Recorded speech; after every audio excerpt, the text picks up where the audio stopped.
So thank you for sticking around. If you are up to this point, then you have waived all of your right to not have The Walking Dead spoiled the shit out of. So it's just going to be Ben and I talking about all of The Walking Dead, as it were. I am relatively rusty on the particulars of Walking Dead, so I would like to hear kind of your individual points that you would have to make. Okay, so let's just, for our sakes and the listeners' sake, let's go over what the 5 stories are and kind of the main things that happened. Yes. First story, you are introduced to your character, the main character, Lee, yeah. And he is a recently indicted person, or incarcerated person. He murdered his wife's lover on the side, who was, I think, also a professor. He's a history professor. Yes. The person he killed was also a professor, right? Maybe? I don't remember that particular detail, but I think that might be a thing. I don't know if they specified it or not. Maybe I'm just mixing it up with Silver Linings Playbook, where it's a high school teacher and another high school teacher. Right. Anyway, so you're introduced to the character. He's in the back of a cop car. You don't exactly know the particulars of what happened or how it goes down at the offset. You kind of find that out throughout the game. Well, the interesting part about that is you can actually decide if he's guilty or not. Like you can, really? like the dude asks you, says like, yeah, I know what all of the news reports said, but give me the real skinny. What'd you do? And you can either be like, I'm an innocent man, or you can say like, yep, I did it, which is what I did. It's like, yeah, I'm here for a reason, dog. Or you can just be silent, you know? Yeah. No, okay. Yeah. Okay, so I guess you can choose your fate with that. But in any case, whether you're innocent or guilty, you get in a car wreck, and the police officer gets turned into a zombie. You narrowly escape, and you kind of walk through the woods, and you go to a house. You walk inside the house, and you meet Clementine. Yes. The secondary character is the secondary character, another main character. I don't know. Yeah, it's the only two important characters in the story. Pretty much are Lee and Clementine. the only constant characters in the story. Yeah, pretty much. We'll talk. So you meet her. She's a girl who had been left at her house. Her parents went out of town to Savannah. They left her with a babysitter. Mm-hmm. And then Lee, before he meets Clementine, when he's in the house, he notices that the answering machine of her house has messages from her parents. Her parents sound like they're basically dead or going to die. They mentioned that Clementine's father got in a fight with somebody, or somebody attacked him, and he's in the hospital now, which makes you think he's bitten. The last message, there's a lot of ambient noise in the background. It sounds like there's a bunch of zombies and stuff. So you don't know for sure, but you're pretty sure that they're probably dead or, zombies or whatever, But Clementine doesn't know this yet. And so from the offset, you kind of assume the role as her caretaker. Yeah. Since her parents are pretty much dead, you're kind of the filler parent right then. So you have the responsibility of taking care of this girl, and then later on making sure that she becomes independent and that she can take care of herself. And that relationship between you and her is like one of the best. Like, we talk a lot about the daddening of video games, but you get real invested in like her ability to, defend herself. Right. Absolutely. So before I referenced that a lot of the story was like The Road, and this was one of the major reasons why. I mean, with The Road, it focuses solely on the man and his son, and the man preparing his son to try and make it in this world as he dies, Each was the other's world entire. Yeah, that too. And this is, the major story arc in this is the same thing. You're looking out for this girl the entire time. There's events that happen throughout, but like the emotional beacon or the emotional thing that you keep coming back to is protecting this girl, making sure that you get to choose a lot of times what she's exposed to and if she can do things or if she can participate in this world. But then on top of that, you also, choose, her development and her abilities to be independent. Right. So that's the first story. You meet her. You go to a farm first. There's a small zombie attack. Yeah, you leave the farm. That is Herschel's farm. Herschel Yes. actually is a really major character in the graphic novels, which I read primarily because I played the game. I haven't watched the TV show yet, so I don't know if he shows up. But like in that first chapter, Glenn, who's the guy who helps you, I believe, like he finds you and helps you scavenge around in Macon. Yeah, he's also an incredibly prominent character in the graphic novels as well. Yes, he's the pizza delivery boy, right? Yeah. That's fun. Yeah. So from Herschel's farm, you go to Macon. You kind of post up in a video store. You scavenge for some things. The video store gets overrun. You leave, and I think you head directly to the hotel from the video store, if I'm not mistaken. Do you go to the hotel or do you go to the pharmacy? Well, the pharmacy. When I said video store, I guess I meant pharmacy. Yeah. Well, you go to the pharmacy and you meet your first crew, right? Like you meet the first group of survivors, including Lily, Yes. and also Carla, and what's the dude's name?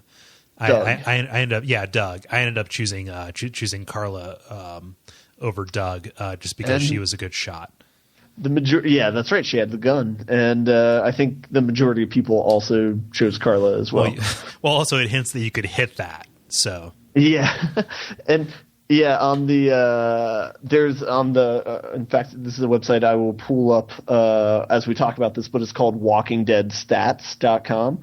So if you're interested in if the listener's interested in their choices and how many people made the same choice, they can look that up. But for the choice for whether you save Carly or Doug, which is a choice you have to make at the end of the first episode, here's what they put for the pros and cons.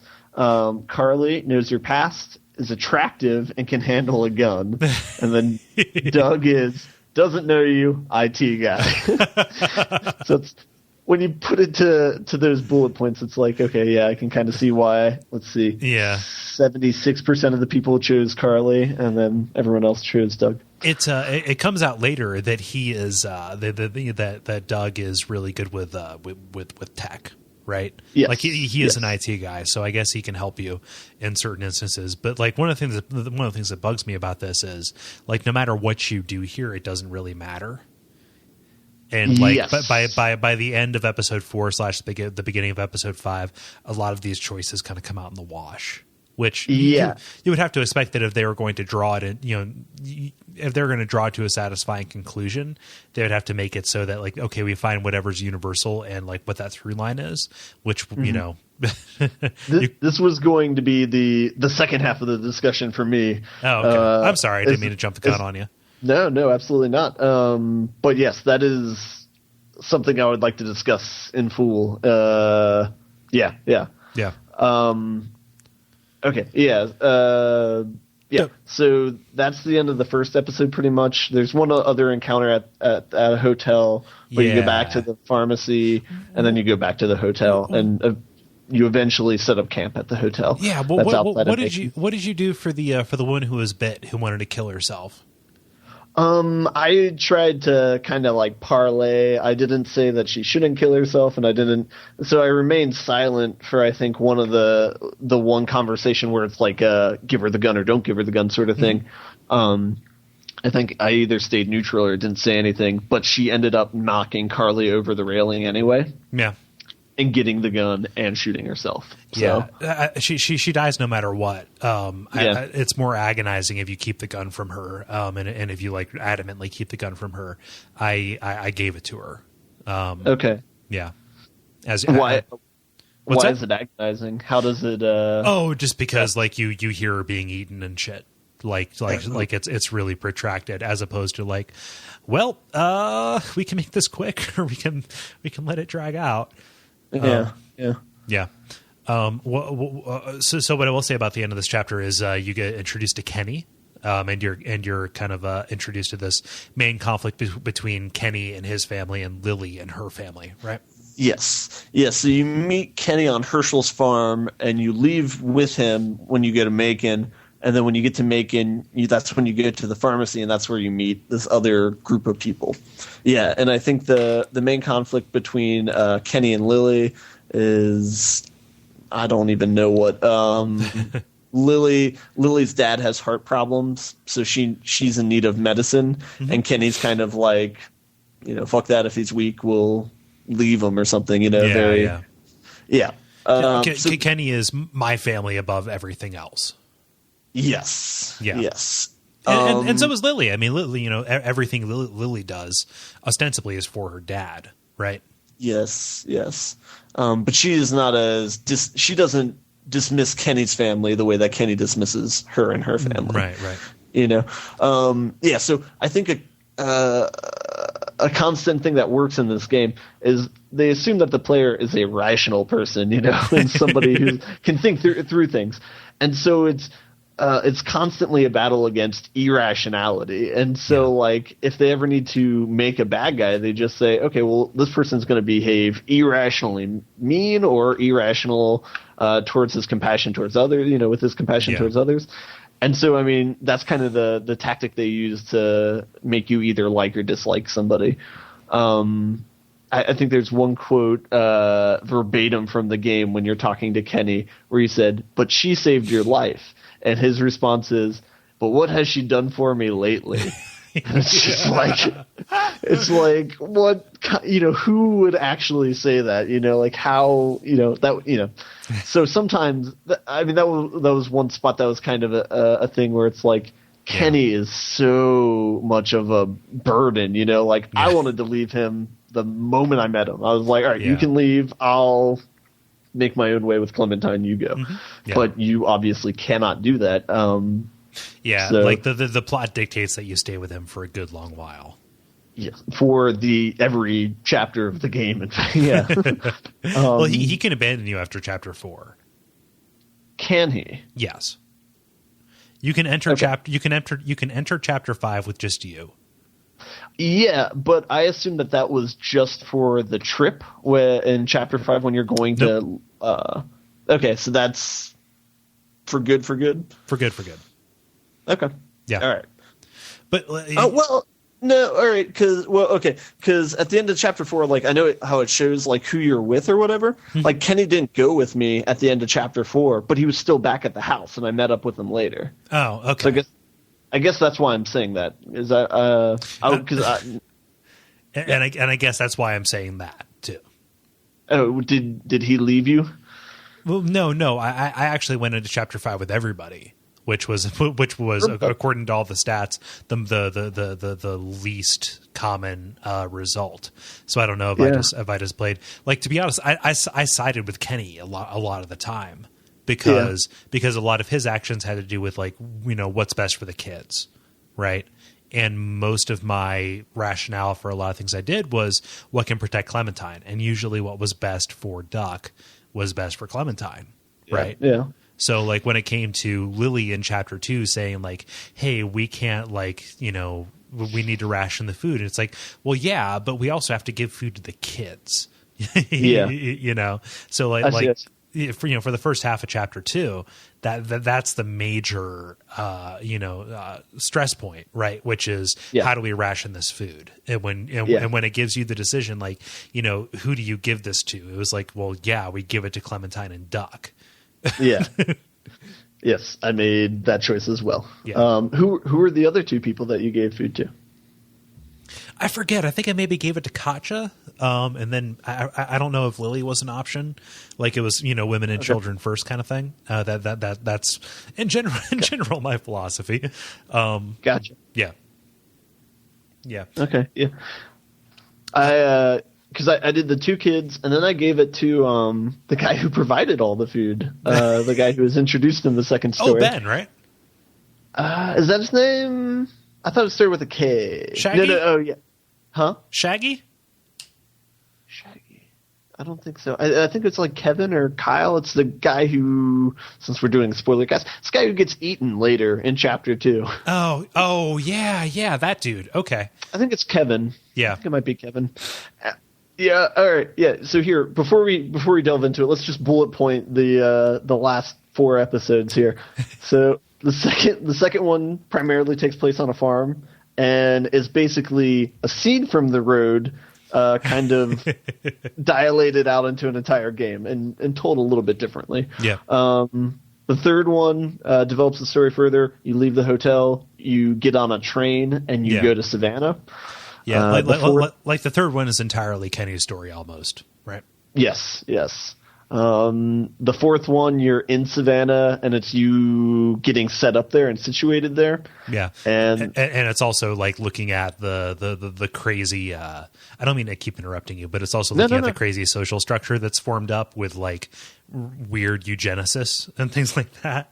Yeah, kind of the group structures. There's the I think is it Clarkstown? Something like that, yeah.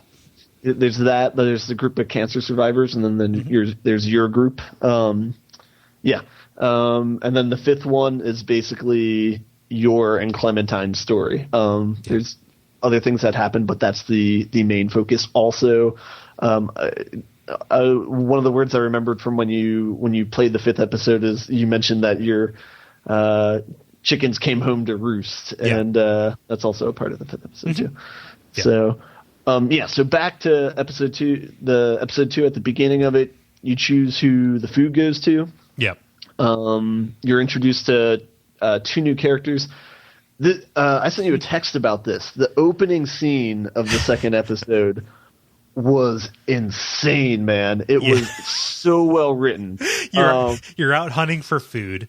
You find a couple of college students. One of them is caught in a bear trap, and it's like, well, do we leave him or do we cut his leg off? Yeah. Okay, so here was my experience with it, because I feel like I had a particularly unique one. Is I looked for every alternative before I cut his leg off. Like I was looking for any other possibility, pretty much. And I finally decided, all right, I'll cut this dude's leg off. And so I start doing it, and it's gory. You're chopping a dude's leg to save him. But since I had taken so much time, it cut me off, and so I was on like the third chop and about to be through and done with this leg, but the time ran out and the zombies were too close. Oh no! And so did you chop his leg off? Did you take the teacher back? I did it right away. Honestly. Okay. I was just kind of like, yep, we got to do it. Okay, so you know how if you chop off his leg, you take the teacher back, but then the other high school student gets eaten by zombies? Yeah. Okay, so if you don't chop his leg off, what happens is he gets eaten by zombies, and then the other guy gets shot by Kenny trying to take his gun, and he gets shot in the stomach. Okay. And so he's the guy in the bed of the truck. They take him back and try and fix him, and then he turns into a zombie. So either way, you get a zombie out of it, but it's a different person. So when I played it, it cut me off of time before I could finish chopping off this dude's leg. The other guy gets shot by Kenny accidentally, so they pick him up and take him, and it ends with zombies coming in on the teacher and eating him. Oh, no. And so it's a long shot of him being eaten, and then it just flashes to the Walking Dead title screen. Jeez. And it's just like, holy shit. That's crazy. But just the writing of the situation of to help somebody out, to do something that's in their best interest, you need to hurt them. You need to, like physically maim them to try and do what's best for them. Yeah. Is a fantastic situation. Symbolically, it's real powerful. Yeah. Yeah. And then in my situation, how even after you do that and make a sacrifice, the worst thing happens possible. And it's, for me, that was just like such a powerful scene, and it was like such a nice meta scene for the entire story. Right. Well, and the other thing is, if you cut the dude's leg off, he dies later, but he still turns even though he wasn't bitten. And that's like a nice little piece of Walking Dead lore, which is no matter what, if you die, you turn. Yeah. Yeah. And you get that too from the other guy. He dies with a gunshot. Yeah. So the dude who gets gut shot, he still turns. Yes. Yeah. Yes. it goes down the exact same way. You know, Katya's working on him in the truck, and then he comes back as a zombie mid-conversation when you get the conversation killer achievement. Oh, man. So great opening to the second chapter. I feel like that's where it really starts becoming a game in its own right. So let's talk about the second one. So the second episode's all about their hunger and the prospect of food at this farm, and then eventually finding out that you're eating with the crazy people. God. Yeah. This was the first one that really marked the game as like emotionally exhausting for me, because it dangles hope in front of you and you get the sense that there's something not right. And you know that cannibalism is a real trope in zombie media, just kind of like, whatever, but you want to like hope that it'll be a thing for them, that, you know, this might be a safe haven. But gosh, well, this family, right? They're just kind of like, hey, you know, we can institute a trade. You have weapons, we have food, we can do all this. They have this nice farmhouse that is surrounded by an electric fence, and, you know, it's kind of like, oh, Herschel Plus, right? Yeah, and they need gasoline for that electric fence. So they have a plausible reason to want to trade with you. Yeah. Yeah. And this is kind of where the first indication where I think so it has the option to whether you should talk to these guys or not, right? Yeah. And so I looked this up afterwards to see what happens if you say, no, I don't want to go to the farm. And basically your people say, no, you're going to go to the farm. So you go to the farm anyway. But I think it would have been so much better if that would have been an option for the game, is you say no, and then the game ends. And it's like, all right, that's fine. Or have some, kind of little dinky side thing. But like, I would have much preferred them to make both options available. Right. And, but that said, that might have reduced the quality of going to the farm in that story, which was a great, high quality experience. Oh, man. Yeah. Sorry. The setting of it, and for me, one of the parts that I thought was the coolest is the coming storm. When you're eating dinner, when you see the clouds in the sky coming in, you already know that something's off. Which was, go ahead. Had you already investigated the barn at that point and found like the bloody implements? I found that out before dinner. Yes. Yeah. It was. I think it was after Kevin got shot, but it was before dinner. Yeah. So I'd found that. You see the coming storm, and then during the climax when it's like raining and at night, man, that setting was fantastic. Yeah. Were you able to stop Clementine from eating people? Yes. Okay. I didn't say it was people. Okay. I think I said stop, don't eat, or something like that. And that was like, strangely enough, that was one of the things I felt the worst about. So when you say like stop, don't eat, that's not enough for her to stop eating it. It's not enough for anybody. They just keep going. So the right way is to do the Charlton Heston, It's people. I can't remember which one I said, but she did put it down before she ate it, and then other people still ate. Like Duck ate it up, and the old dude ate it up. Yeah. But and how great was the lighting in when when you go into? For me, I went into the bedroom, looked around, noticed the bookcase was there, didn't do anything. Put the cords back together, and then when you walk back in the bedroom and you just see that glow around the bookcase, man, oh, God. It's like, fantastic. For how basic the graphics are, they just do so much with it, and like the graphics, like the character design and proportions, they're more like the first trade paperback of Walking Dead than anything else, which is kind of a shame, because I wish the rest of it looked as good as that. But yeah, just how much they do with so little, it's just tremendous, right? Yeah. And, man, seeing that dude with those legs cut off, man, I don't even know. And when he comes back later as a zombie, Oh, yeah. And the setting immediately after, when you're put in the freezer. Yeah. Yeah. Well, so did you kill Larry with a cinder block? With the salt, wasn't it a salt block? I think so. Yeah, yeah. Yeah, I did not. I tried to give him CPR. Yeah, I did too, but then Kenny killed him. Yes, and very graphically too. You see the lower half of his jaw, and it was real messed up. I didn't like Larry at all, but they don't go a long way to ingratiate him to you. So he's one of those. Him like Kenny is just like for no reason, just mean to you, or just makes. So I want to step out here like right now and just say that Kenny like later on becomes likable, but it's only after like really tragic stuff happens to him, and it's only in light of his relationship with Ben. Yeah, I was going to say it wasn't until the very last scene that he was likable in my book, right? But yeah, it's only after you say like, "Hey, yeah, dog, Ben wanted to kill himself over what he did to your family," that it was like, "Oh, okay." And it was like everybody was redeemed, or because of Ben's outburst against him. It was like, oh, that actually got Kennedy to see reason. Yeah. Okay, so let's talk about some of the other points. The crazy woman in the woods, the quote unquote crazy woman. Yeah. The justifiably crazy woman in the woods. Did you shoot her, or did the other person shoot her? I shot her. Really? Yep. You are one of the small minority to do that. I know, right? That's weird. Only 12% did. You got itchy trigger fingers. Well, she was threatening me, dog.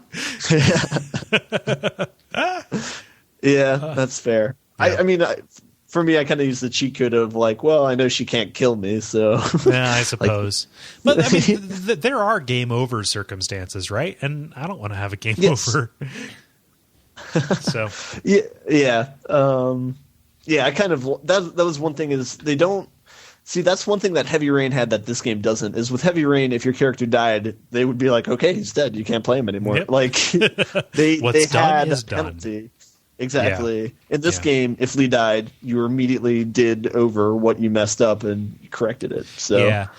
What I like about this crazy woman is like she's a dark mirror of you. Like this is a girl who has no relationship to her, right? But she wants to protect him, and her story, like you don't find this out until the end, until after you watch the tape. But like she did she watch her own kids get raped?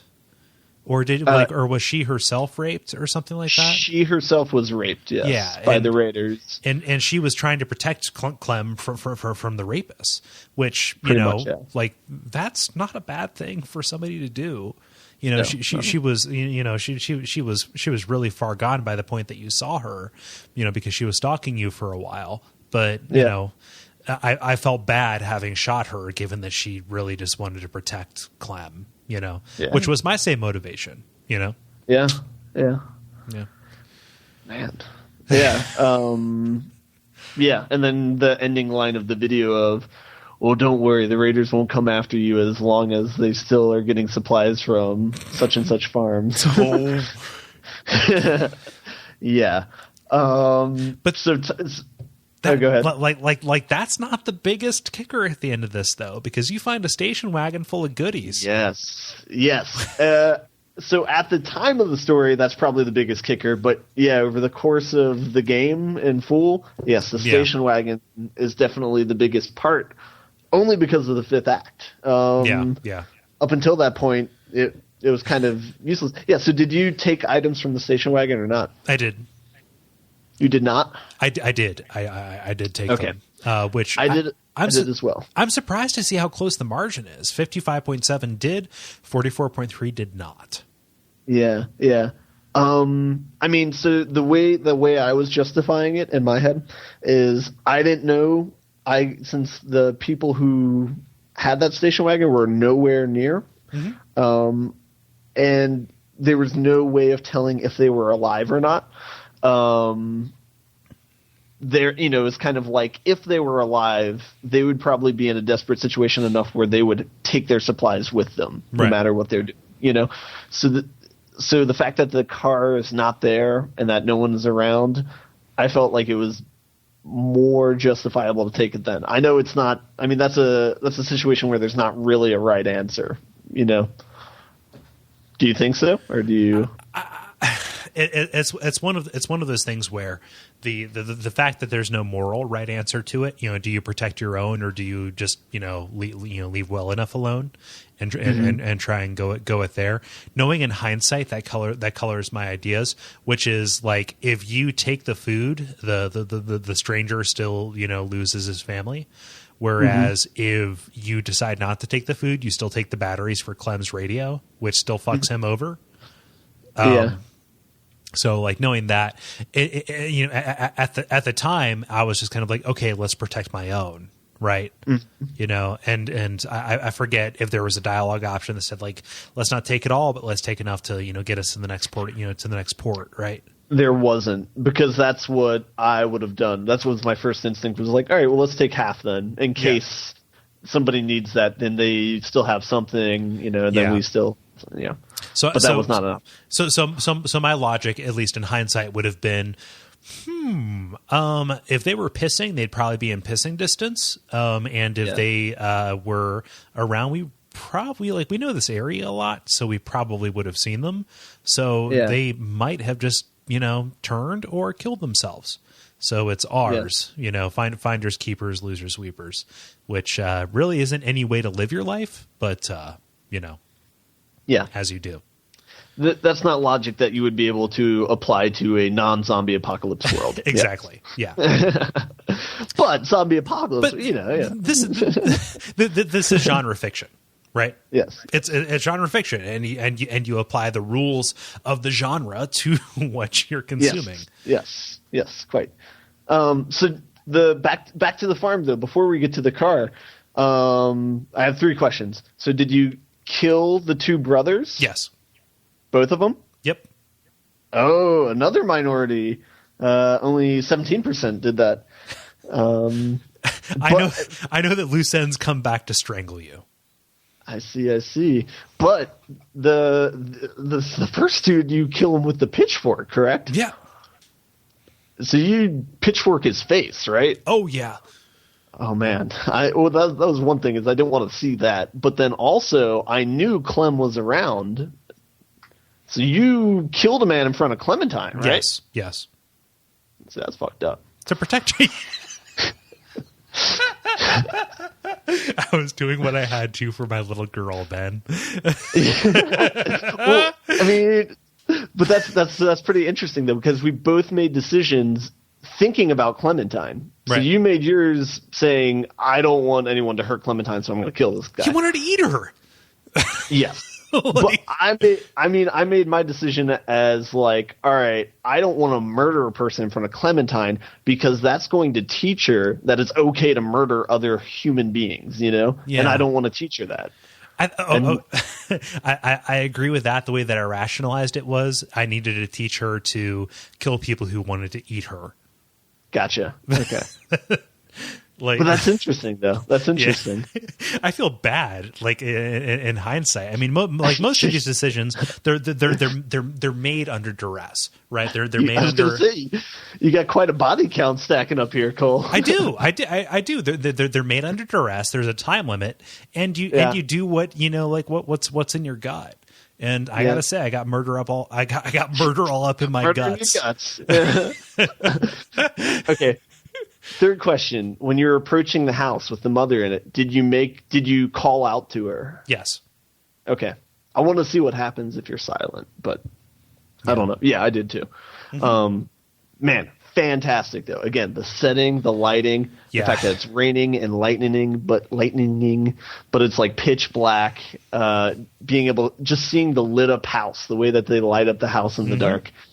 And then later when you're approaching her in the hallway and you just see the zombie at the top of the stairs, with his arms waggling around and her slowly backing up to it. Man, fantastic. It's this weird paradox because like that scene, it became pretty obvious that like the zombie attacks were just a plot contrivance to move things along, which is a thing in The Walking Dead. Like, the only time that happens in the graphic novels is when they get too comfortable in a place. Well, we got to have them get attacked, right? Yeah. But it was so effective from a presentation standpoint, right? Mm-hmm. just how claustrophobic and how, it wasn't just your group against the zombies. That would have been one thing, but it was your group against a vengeful and hungry family.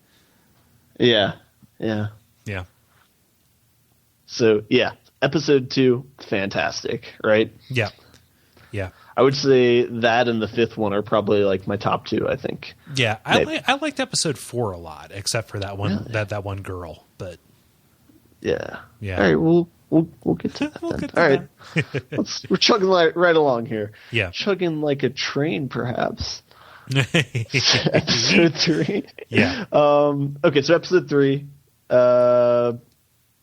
Your whatever character you saved in episode 1 gets killed. Yeah, that was the tensest scene. Like, have you seen the video of like the reactions? So Telltale at the DICE conference came out and like said like, okay, here's what we did, and they talked about these things, but let's show the reactions. And just like there are 2 girls 1 cup reactions, and just like there are reactions to pretty much any YouTube video. Not insinuating that 2 girls 1 cup is on YouTube, because Google is a fantastic organization, but like people and just like people who are watching this scene of Lily, who is just beyond her wits end, right? Yes. She's in this RV.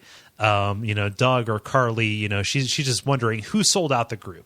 Right, because it became obvious that somebody was giving the bandits some food, et cetera, et cetera.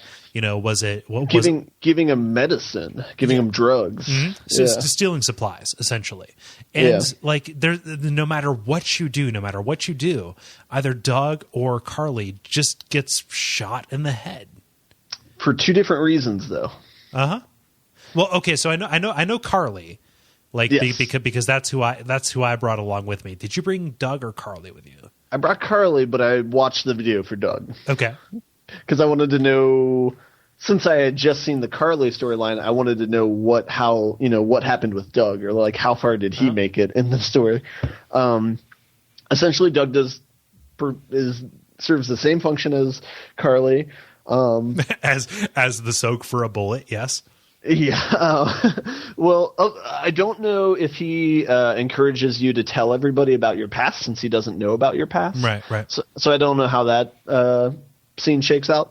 But so in the confrontation scene outside of the RV on the road at night, what happens is with the Carly one, she basically calls Lily a dumb bitch and calls her out on being crazy, and so she just Lily straight up shoots Carly when Carly turns her head away. Right. In the Doug one, what happens is Carly or Lily doesn't even blame Doug as much. She just blames Ben. And so Doug kind of has the same sort of lines where she's telling her to back off and leave Ben alone. But she goes to shoot Ben. Doug pulls him out of the way, and she's tracking Ben. And when she fires, she just hits Doug in the back of the head as he's trying to pull Ben out of the way. So Doug dies a heroic death. Yes. Yeah. He died saving Ben. Yeah. What a waste. I know. Yeah, so the question, did you keep Lily or did you kick her out after that? I left her to die, man. I did too. But that was consistent. Go ahead. That was kind of consistent with my decisions in episode 2, up to the point where it's like, it's one thing to kill zombies, it's another to start killing other humans. And so, I mean, that's why I didn't kill either of the brothers in the second one. And so when she broke that was a line for me. So I was like, if you're doing that you can't be a part of the group. Like that's terrible. She demonstrated that she was willing to kill people who were assets to us. Yeah. Like you just don't do that. You just not just that they're useful, but you just don't kill somebody out of irrational, unfounded reasons, right? Yeah, and especially because with Carly, she killed her for kind of small and personal reasons, like she called her a bitch or something, So and if you keep her around, like if you decide to be big or whatever, like she just steals the RV when you get to the train, which doesn't make a huge difference, but and this is kind of the repeating thing is that no matter what choice you make at a pivotal moment, things shake out the same way, which is upsetting to me. I think. So kind of maybe starting to have this conversation a little bit is, it suffers the same problem as Heavy Rain in the sense where, like even though they tout that your choice matters, the game's kind of on rails in a sense where it's like you'll have a choice and three different choices will all lead to the same place with very minor differences. It seems like there are fewer conclusions than choices. Yes, absolutely. Which is always going to be upsetting, right? And in the moment, you can feel like, oh gosh, this is gigantic. But a month later, when you download the new episode and you play it, it's kind of like, oh, this is kind of proceeding like it would have been if they hadn't been there. When I called Lee and Clem the through line, that is pretty much entirely the case. Yeah. What did you call them? The through line. What's that? Oh, just like it's the line that goes through the entire thing. Yeah. It's a thing, yeah. I assure you. I believe you. I believe you. Okay. Yeah, and so that's kind of episode 3 is where you start to see this, because the situation with Duck is the same way, where you're presented with all these different choices. At the time, it seems like there's a bunch of different choices. Yeah. So after the RV, you get on a train, you go. So since Duck's a zombie, you're presented with 3 different choices. You can say Katya should kill him, Kenny should kill him, or you can volunteer to kill him yourself. Yeah. Right? And so now, which did you choose? I killed the fucker. All right. And you volunteered, right? Yeah, I volunteered. Now, did your volunteer get vetoed and then later you did it, or did you just get to do it right away? I don't remember the particulars of it, to be honestly. Okay. Okay. I just remember that I was the one who pulled the trigger, and that is probably one of the more crazy moments in video games ever, which is like you are in first person and your button press determines you killing a child, zombie or not. Yeah, and especially that's a huge no-no in video games is, you just can't hurt children in video games, which that's a good rule to have. Don't get me wrong. But yeah, it was kind of surprising to see that in a video game. Yeah. It was powerful. I was taken aback. I had to step away from the game for a minute. Yeah. Now see, I sent you a text about this one. This is where I had a of mice and men moment. Yeah. When it posed with me with the question of, who should I volunteer to kill the kid, I immediately thought of Mice and Men and saying, well, okay, if I kill him, they're just going to see me as the person who shot their son. And they're going to have they won't get closure towards their son dying. They're going to see it as me taking him away from them and not them ending it themselves. And so I stayed silent during that option and let them sort it out amongst themselves. And so in doing that, Katya volunteers to kill him and tells Kenny to stay behind. Yeah. And she doesn't want him to see it, but then she kills herself before killing Duck. Oh, wow. So you have to go in and kill Duck anyway. Yeah. Yeah. Man, that is infinitely more fucked up than me just doing that. Yeah. My rationale was I'm already a killer, right? Yeah. I want to spare. That's right. You got a big body count in your game. well, no, I mean, just even from the start, I was like, yep, I did it. That's just me. I killed the dude. And so I saw me killing Duck as sparing Kenny from having to do it, or sparing Katya for having to doing it. I didn't know that Katya was going to die anyway. Right. Yeah. Yeah. So with yours, does Katya kill herself before or after you kill Duck? You know what? I don't remember specifically. It was so long ago. But it was right around the same time, honestly. She might have lingered, but anybody who's listening to this who knows was probably shouting at us. So I don't know. Okay. I think that she lingered. I remember her doing that, but then she just wandered off into the woods and then did herself in. Okay. Yeah. So that was definitely a tough part of the game, or not a fun part of the game. No. Yeah, so episode 3 was kind of a downer of an episode because a lot of people, your people started dying, and they started dying for not noble reasons. Like there was no sacrifice sort of death, or no valor filled death. Yeah. Okay, yeah. So let's kind of go through the questions here just to get a feel for it. At the beginning of episode 3, did you shoot the woman? Yes. To put her out of her misery? Okay. Racking up another body count. Well, there. I mean, I know that I'm racking up a body count, but but by this point, if I'm playing as Lee, I know what happens to people who get eaten alive. Yeah. And it's just a matter of like that fucks shit up for me. Right. Yeah. Like that draws attention from the zombies for yourself. So where's my medal, Ben? No, I shot her as well, actually. So yeah, I thought that was the right thing to do. But apparently other players did not, because 60% of them did not shoot her and let her die. Well, those people are shitheads in that they have heads full of shit. There's no reason to do that. Yeah. Well, all right. I don't know. It's the compassionate thing to do. Yeah. My definition of compassion is in question, though. So. Yeah, compassion can kind of turn on and off, apparently. I don't know. Okay, so did you fight Kenny to get him to stop the train? Yes. Okay. You went fisticuffs with him. Actually, no. I think that I talked him out of it. I think that I shamed him verbally. Okay. Yeah, I talked him down too. Yeah, I shamed him verbally too. Made fun of his hat. his fucking ironic hipster hat. Yeah, he couldn't take it. Yeah, no, I was curious to see what the animation of fighting him would be like, because they get in that sweet pose where they're about to fight and their shoulders kind of bounce up and down. You know what I'm talking about? Yeah. It's like, this is my pre-fighting stance. I thought that was really funny, but I did not see them actually fight.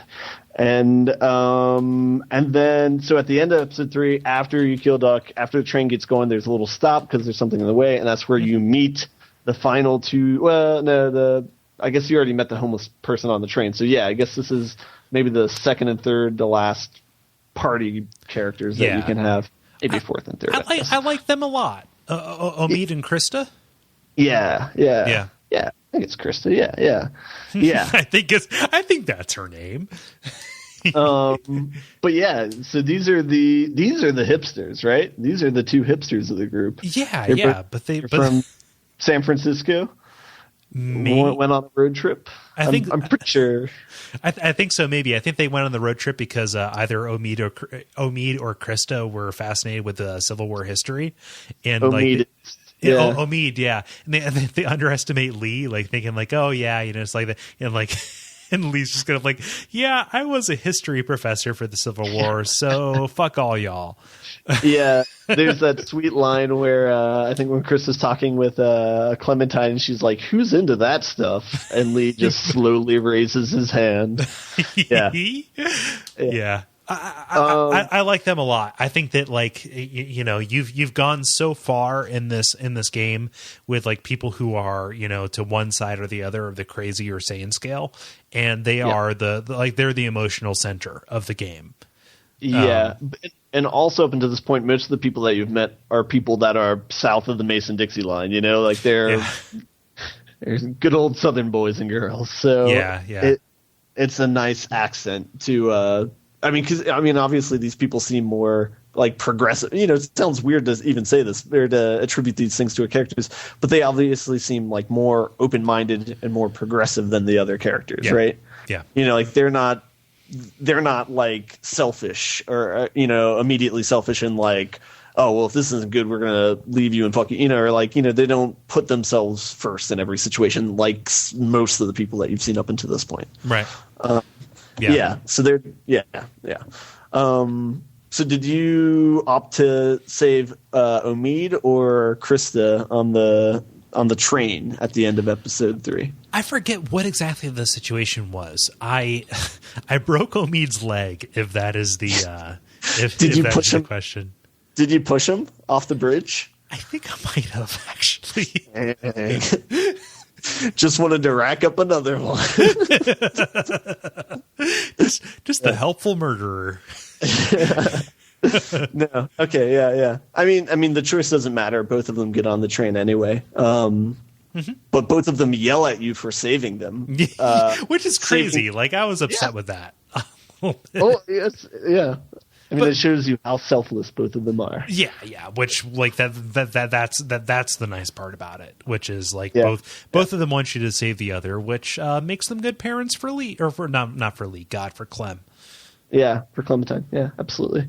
Yeah. Okay, and you also meet the homeless person this round, and there's also the part of the story where when you're on the train where you sit down with Clementine and talk to her about her being independent. This is where you start to teach her to be on her own, you know?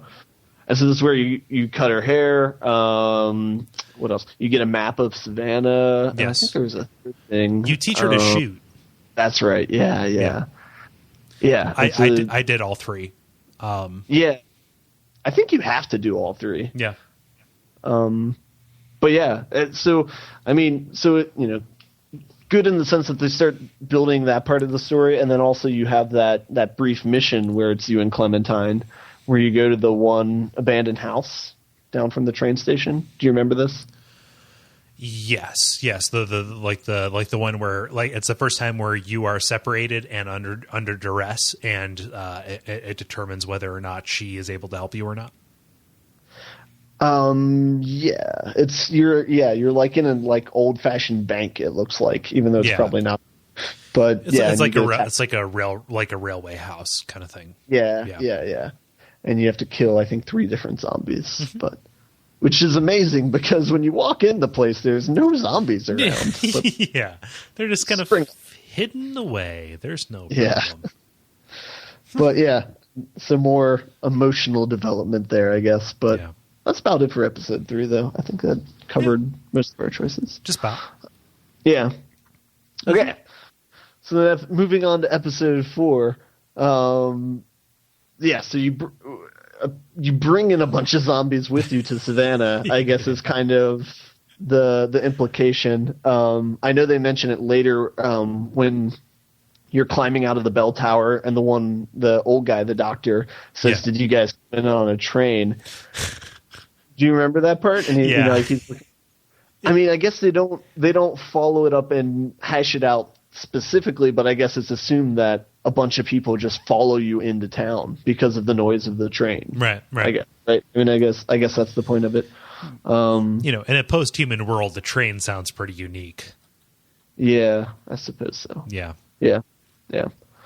So you come into the Savannah, you post up at a mansion, I guess. Yeah. And you lose track of the old guy, the homeless dude that you were with. Yeah, right? I forget what ultimately happened to him. I remember him sacrificing himself, but he separates from the group, and he's just attacking zombies or whatever, and you just get separated or whatever. You find him later in the sewers. Yeah. He's dead. He's dead in the sewers. Yeah. Total bummer. Just a little bit. Yeah. But when you get to the house, the mansion that you're in, there's 2 pretty grotesque parts. Both of them were pretty heartbreaking, honestly. Well, maybe we're talking. The first one I was thinking of is when you dig up the dog, dead dog. Yeah. That one wasn't so much heartbreaking, but still, everybody's watching you, and it feels like it's foreshadowing on something, right? Yeah, and then the way you pick up the collar and his head falls off, and it's pretty grody.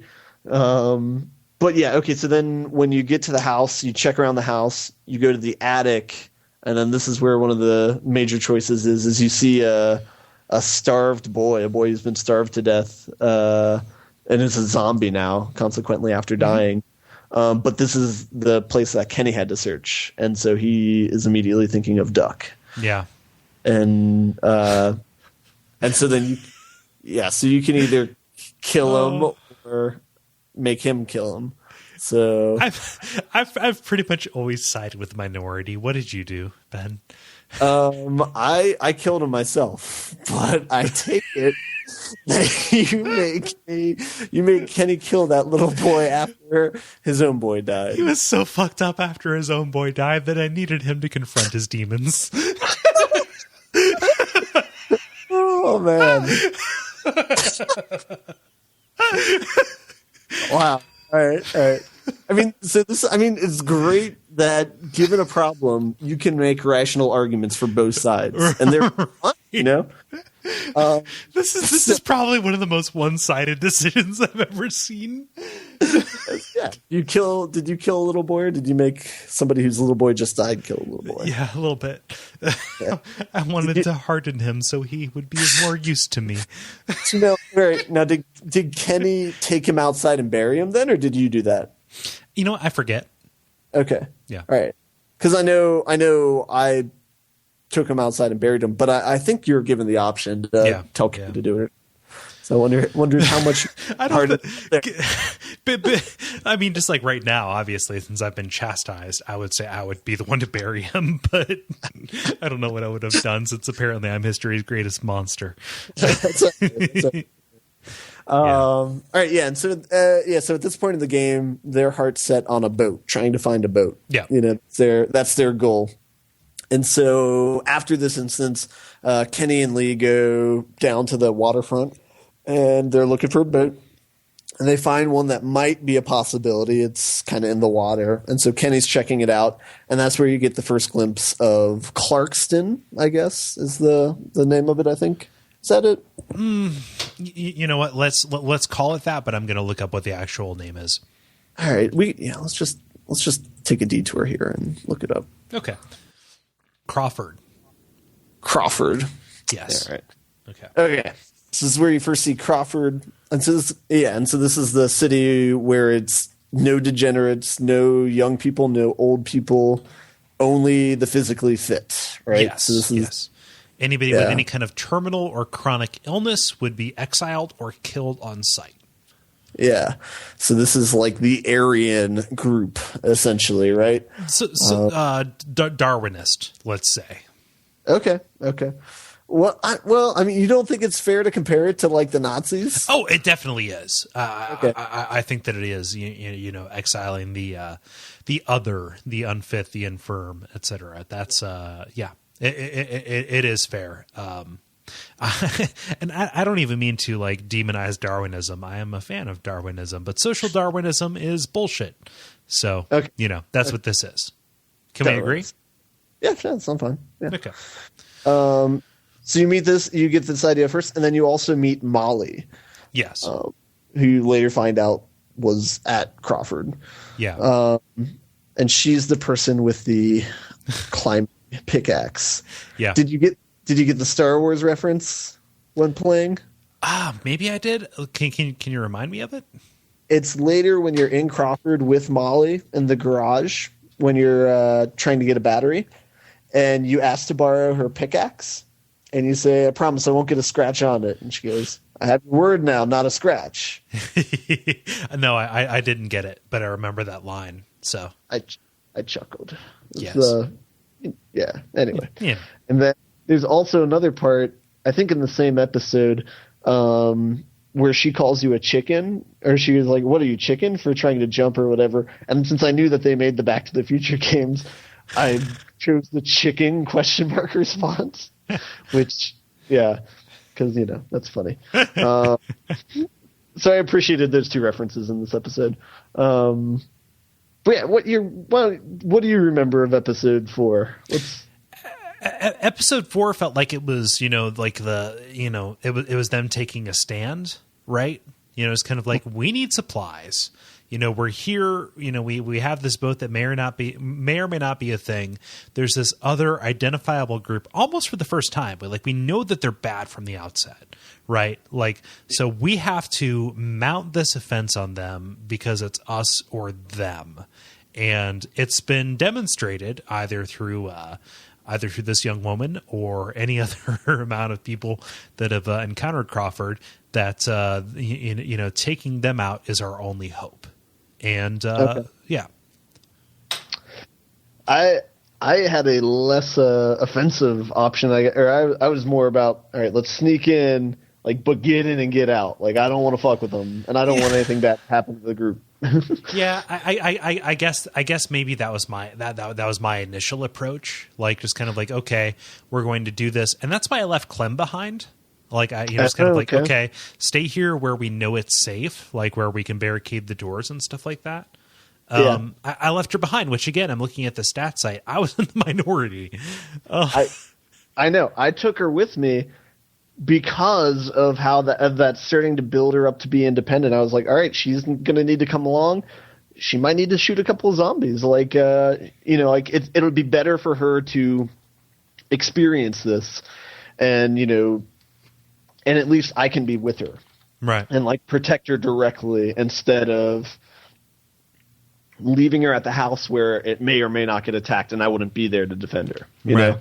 Does that make sense? It does make sense. Makes more sense than the stupid decision I made. No, I'm not. Cole, come now. Come now. No. Has traveled. There's no shame in that. I guess that does make plenty of sense. I just, again, in looking out for what was best for her in the near term, it was just kind of like, okay, we know this is a thing. I think you left her armed, which was, one of the reasons why I felt comfortable doing it. Yeah, yeah. But she comes with you anyway. Like she tags along behind you. So. Does she sneak? Yeah. Okay. Good for her too. Yeah. Yeah. Okay. Yeah, and so then there's relatively not too many things bad happen at the Crawford. It goes a lot better than I expected, I guess, because yeah. I was definitely expecting something out of the road where it's like. I don't want to be around other people, especially another organized group of people. It's still pretty depraved because, you find out that they've been, extorting sexual favors from women for their diabetes medication. Yeah, and, that's bad. I can't support that. Yeah, no. And they terminate pregnancies. Yeah. It's not a lot of fun. But you don't. Yeah, that's you see it though on tape. you see it on tape. That's true. But they're all dead when you get there. They're all zombies. So it's all fine. No, I'm not saying it's all fine or anything. I'm just saying, when going into it, I thought it was going to be like The Road, where it's like, oh yeah. I was seeing every other person as a possible huge threat, and especially in The Road, any organized group of people is doubly a threat. They're either cannibals or hunters, or So I've got to say, all your talk about The Road on text recently is maybe you want to reread that book, which wouldn't be a non-worthwhile pursuit. Just make sure your self-esteem's high before you go in there. That's always a problem for me. But yeah, I think the most frustrating thing about Crawford for me is Ben saying hey guys, you can use this hatchet. It was holding that door closed. I know. And this is the constant battle against rationality. It's like that. Right? Make dislike people. Is they have them do batshit crazy things, and it's yeah. I don't know how there was a period of time where there weren't any zombies there, where he would be like, oh, okay, there's no one here, I'll take the hatchet, or something, you know what I mean? Because there were zombies there the entire, anyway, yeah. So I take it you pulled Ben up since you had all the people with you at the end of the. Yes, I did, because I figured stupidity wasn't a crime. Okay. Everybody else that I've let die or killed, they were straight up fucking evil. Whereas it was just kind of like him saying I deserve to die because of the things I did or whatever. But it was just him being dumb. Yeah. And there's always room to redeem ignorance or stupidity, and there's not a lot of room to redeem evil or selfishness. Yeah, I was surprised the way that they built it up. I was surprised you even had the option to save him. It looked like he was. he was pretty destined to make himself die there, you know? So I was surprised by that. I was hoping that he would redeem himself more than he did, which he did redeem himself, to a large extent, right? I don't know, like how so? I don't know. Just that whole scene with Kenny, like, just kind of like I had sided with Kenny, but like ever since his family died or whatever, he was he was really kind of like a real thorn in my side. But Ben it was worth it to me to see Ben's cathartic moment, which is say, you really don't give me a lot of credit because I don't know if my family's alive or dead or not. Yeah. It was like, you got to say goodbye. I didn't even get to do that. Yeah. That was a really cool scene. Yeah. I liked that a lot. But I saved him. Yeah, I did too. Too. But I was very surprised. I thought he was going to die. And then when the option popped up, I was like, oh shit. Okay. Yeah. I'll save him. Why not? Yeah. Whatever. Okay. And so then after the Crawford excursion, you get back, Molly leaves. You don't see her again. Also Dude Man leaves, the older doctor dude. What's his name? I forget. I don't know his name. He's relatively non-consequential, except for the fact that he steals your boat. We'll talk about that. Vernon is his name, I believe. Oh, okay. Yep. Yeah. Which he's sympathetic. Like, these are a bunch of cancer survivors, right? Absolutely. Yeah. He helps you out. He's rational and calm. Yeah. And how random was it? The fact that Bree gets killed at the school, Bree, who's Bree? Exactly. She was one of the cancer survivors, and she goes Crawford because she used to go to the school that was there, so she had a lay of the land or whatever. Yeah. But it was at the moment where Ben decides to tell Kenny that he did whatever to his family, which again, battle against rationality. It's dumb decision. Don't do it. Not when you're in the belly of the beast, you stupid fuck. Yeah, I know. It's like that's the one thing I was sort of frustrated by, because it's like you're having an emotional reaction, but it's like it's not, and it shouldn't be an issue. Nobody should be that stupid so that you would have to have that emotional reaction. You know what I mean? Yeah. Anyway, but Bree, so Bree's there while Ben is telling this to Kenny. She goes, do we all get a vote on this or whatever? And the zombies bust in and eat her. And that's all it is. She just dies. The end. Yeah. They're very nonchalant about killing her, I guess, is what I'm saying. But anyway, so she dies. So you don't see her anymore. Yeah. Vernon leaves. You don't see him anymore. He comes up again in episode 5. But then the big thing at the end of episode 4, Clementine's gone when you wake up.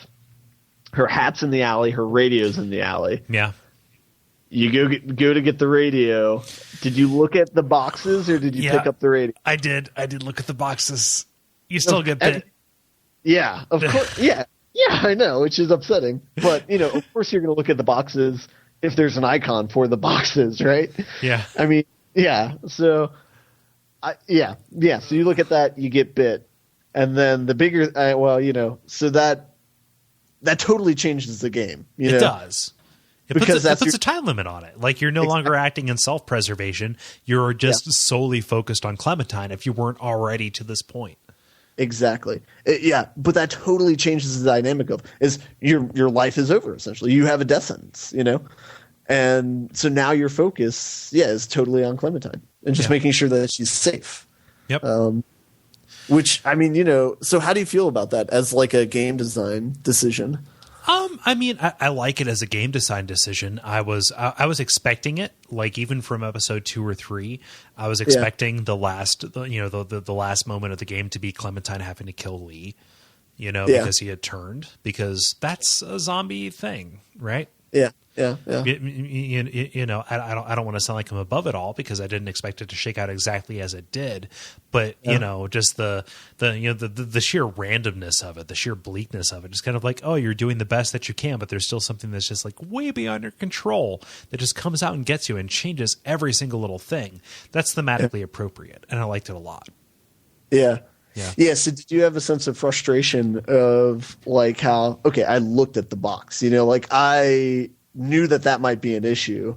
And so I was being prepared. I shouldn't have died for that, or I shouldn't have gotten bit for this. Did you feel any sort of frustration? No, I was I was in the moment, and any frustration that I felt was empathy for Lee. Just kind of like, well, son of a bitch, I just got bit. Yeah. Well, fuck, right? Yeah. So, like any kind of like like meta frustration that I would have felt, not a thing at that point. I don't think. Yeah. Interesting. Yeah. Because I totally had that feeling where I was like, that's not fair. Like I was being prepared. Like I was wasn't observant. Yeah. And just like the fact that one mistake and that's it. Like there's you have to be perfect the entire time you have to live and die with that. Die. Yeah, exactly. Yeah. So, but great way to end episode 4 though, with the talking on the radio to the person. Yeah. Steve Buscemi. It is. I mean, it's Steve Buscemi, right? Is that his actual voice? No, is it really? It's not Steve Buscemi, but his character design and his voice very similar. Resident psychopath. It's Buscemi-esque. There are two things regarding chapter 4 that I would like to talk about. A, when you find the couple that committed suicide in the bed, and the that's in episode 5. Is it really? Yeah. Yep. Fuck. Okay, well, let's continue then. Wait, but you said two things. Were they both regarding that? I think they were like that, but I was so thrown off guard by what you said. Sorry. Yeah, that's fine. I have the benefit of playing it yesterday. Yeah, so. having done it recently. So this is established because of the length of this. We're releasing it as a bonus as a bonus level. Okay, that's fine. I'm really happy to just talk about this with someone. No, it's great. Like just to turn. Yeah, definitely. One thing I was thinking about right after I finished the game is like they needed to provide a hotline for like emotional support after the end of this game. You just call and be like, "Hey, I just finished it." It's tough. And just have someone be like, "Yeah, man, I know what you're talking about." Some real shit, man. Yeah. No, I was playing it. I was playing it during the summer. Like episode 2 came out when my family was down to like take a vacation at my apartment because we have a pool here. Yeah. And it's kind of like they were down at the pool. I was like, oh well, I'm going to take some time, play this thing, and like I played episode 2, and it's like, man, that's some fucked up shit. And they're like, dude, come down to the pool. And it's like, I don't want to be outside under the sun. I think I'm gonna go sit in my room for the next 4 hours. So I'll talk to you later, guys. Let yourself in. I'll give you the key. Just gonna go stare at the wall. Yeah. So I guess I got my order of operations messed up. But yeah. Well, yeah. No. Yeah. Yeah. All right. Yeah. All right. Yeah. So episode 4, done with that, I guess. Yeah. But at the end of episode 4, now I get at the end of episode 4, you decide whether or not to show whether you're bitten or not. Yes. So what did you do? Oh, I told him. Yeah, I did too. So yeah, that seemed like the obvious choice. And that's what 80% of the people did. So I guess that's a thing. Yeah. But okay, yeah, and so then you got everybody to go with you. I had everybody except for Kenny go with me. So apparently I had not hid the fact that I thought Kenny was a dumb asshole the entire game. So he was not nice. And so I even got to call him an asshole after he said he wasn't going to help me out. Oh, nice.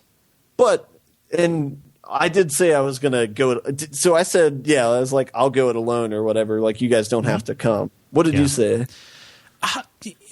I think that I might have said that thing banking on the fact that, because I had my action showed that Clem was an important thing to me. Yeah. That they would say like, well, we can't let this innocent girl die just because this guy's a murderous dickhole. Yeah. Yeah. Yeah. So something, I guess the back of episode 3 that we didn't talk about. Did you tell everybody that you were a murderer? Yes. Okay, I did too. Yeah. I don't know. It's just kind of like, what are they going to do? Kill me? Yeah, I'm going to die anyway. No, but it was more like, well, yeah, maybe they will see my being a murderer as a plus point, as a perk. I will be the person who kills everybody for them, which I did. XP, yeah. Gleefully. You went on a trail on episode 2 and episode 3, so yeah. Yeah, okay, cool. Yeah, I was just curious. Yeah, I mean, I guess there's not a lot of reason to not tell them. So yeah. Anyway, okay, so back to end of episode 4 then. So you got everyone to go with you. I got everyone except for Kenny. Right. So I'm interested in knowing, seeing how many people you could get to not go with you, because I know you have the option of whether Ben comes with you or not. You can decide that essentially. Right. You can either say, come along, or be like, you should stay with the boat. Let's guard the boat. Yeah. You're on boat duty. Yeah. But something I'm interested in is, say you leave a bunch of people behind, it seems less and less likely that a group of cancer survivors could take them out. You know what I mean? Chemo weekend and shit. I know that sounds super mean, and so I don't mean to offend anybody who is a cancer survivor or anything. Right. But, it's so perhaps I should rephrase and say a bunch of people who they're legitimately older and more feeble, not because they're compromised physically. Yes. So I'd be curious to see. So that I might have to do a YouTube search for that later or something. But it almost seems like I made the choices that seem natural to me, right? Okay. Like just kind of like, okay, here I just reacted with my gut, right? No matter what that says about me. Your murderous gut. my murderous guts. I made the choice that seemed natural. It almost seems like in Heavy Rain when you did the perfect run through for Shelby. Okay. Right? Like you would almost have to make choices knowing that you wanted that ending to where he got away scot-free. Absolutely. Yeah. Like I almost want to go through and play just so that he would end up alone to see what would happen. Because my chapter 5 was a story of everybody coming through and sacrificing themselves for Clem. Yeah. Yeah. Yeah. All right. Well, yeah. Let's talk about it then. About how they sacrifice. How about that arm? You cut it off? Yeah. Yeah. So that's the first pretty huge choice of the 5th episode is you get the option to cut your arm off or not. Yes. Pretty crazy, right? Yeah. I was just really surprised that was that they enabled that to be a choice. Yeah. But it seems like it would have a more drastic effect than it did, right? Oh, well, yeah. I mean, I guess what I was like, okay, so that means that they took into account a storyline with him one arm or with 2 arms, and so I was just very surprised by that they did that. But I opted to not get my arm cut off because really? Because the rationale was stupid. Like, oh yeah, if we cut off the arm, it won't spread. And it's like, no, that's not how zombies work. You get bitten anywhere, you're doomed. Like, don't try and So I thought that was silly rationale. So I said no. But more importantly, is I said, okay, if I do cut my arm off, probably going to die anyway. And now I'm not going to have an arm. And that's going to make getting around shitty. Like that's going to make it so hard to do things if I only have one arm. And so I saw it more as like, okay, I'm going to keep my arm. I'm going to be more able-bodied so that I can go save Clem. And then, what happens to you doesn't matter. Yeah. And I guess I kind of took it as like, I'm going to die no matter what, or I'm going to be infected no matter what, whether my arm's on or off, Right. The die has been cast. But you took your arm off. That is the more rational decision. Like, I have no idea why I did it, but it just seemed like knee-jerk reaction. Fuck it, cut it. Fuck it, cut it. Yeah, that was my reaction. I can't say now what made me do it, given your rock solid rationale. However, what I will say is, again, in the graphic novel, no, in the books, like there are people who have been saved who were bitten on the foot or bitten on the hand, where cutting off their arm immediately stopped it from spreading. Okay. Yeah. So now, but did you read these graphic novels Nope. before? All right. It's retroactive logic. It is retroactive logic, by which I mean no logic at all when I hit that button, but logic now when I say this. Yeah, exactly. No, that's funny. But I kind of hit that hoping somebody would stop me. Cut my arm off. No, don't do it. Don't do it. I was just kidding. But the scene immediately after that, because I'm very curious to see the animation on that. Because after that scene, you climb a ladder up 5 stories. So you presumably did that with one arm. Yeah. And they present it as difficult, right? Just kind of like, oh man, I really wish I had both arms right now. The question, does he pass out when he's climbing up the ladder? No. Okay. Because that's what happens if you have 2 arms. Oh, Is really? Is he periodically passes out and wakes back up? Oh, wow. Same way that he passed out and then woke back up on the chopping block. You know? So it'd be like if the infection was spreading. Yeah. Okay, yeah, because I guess that's what it is. Is when you only are one armed, you probably just slip, and that's when you fall backwards and have to lift yourself back up. I guess. Mm-hmm. Yeah. Okay. And in my version, he just passes out, wakes back up, has to lift himself back up. Yeah. Interesting. Yeah. Okay. So then you get to the roof. You get a look around the town of Savannah. It's crawling, literally crawling. Yeah. Yeah, so that's where you kind of get the payoff for what Vernon said when at the top of the bell tower in episode 4, where he says, "Did you guys come in on a train?" And that's when you see, the entire town's kind of infested with zombies, and so you kind of deduce it's from the train. Yeah. And so then you're in a hospital too, and so it has like the "no help," I think, on the roof written in paint. Yeah.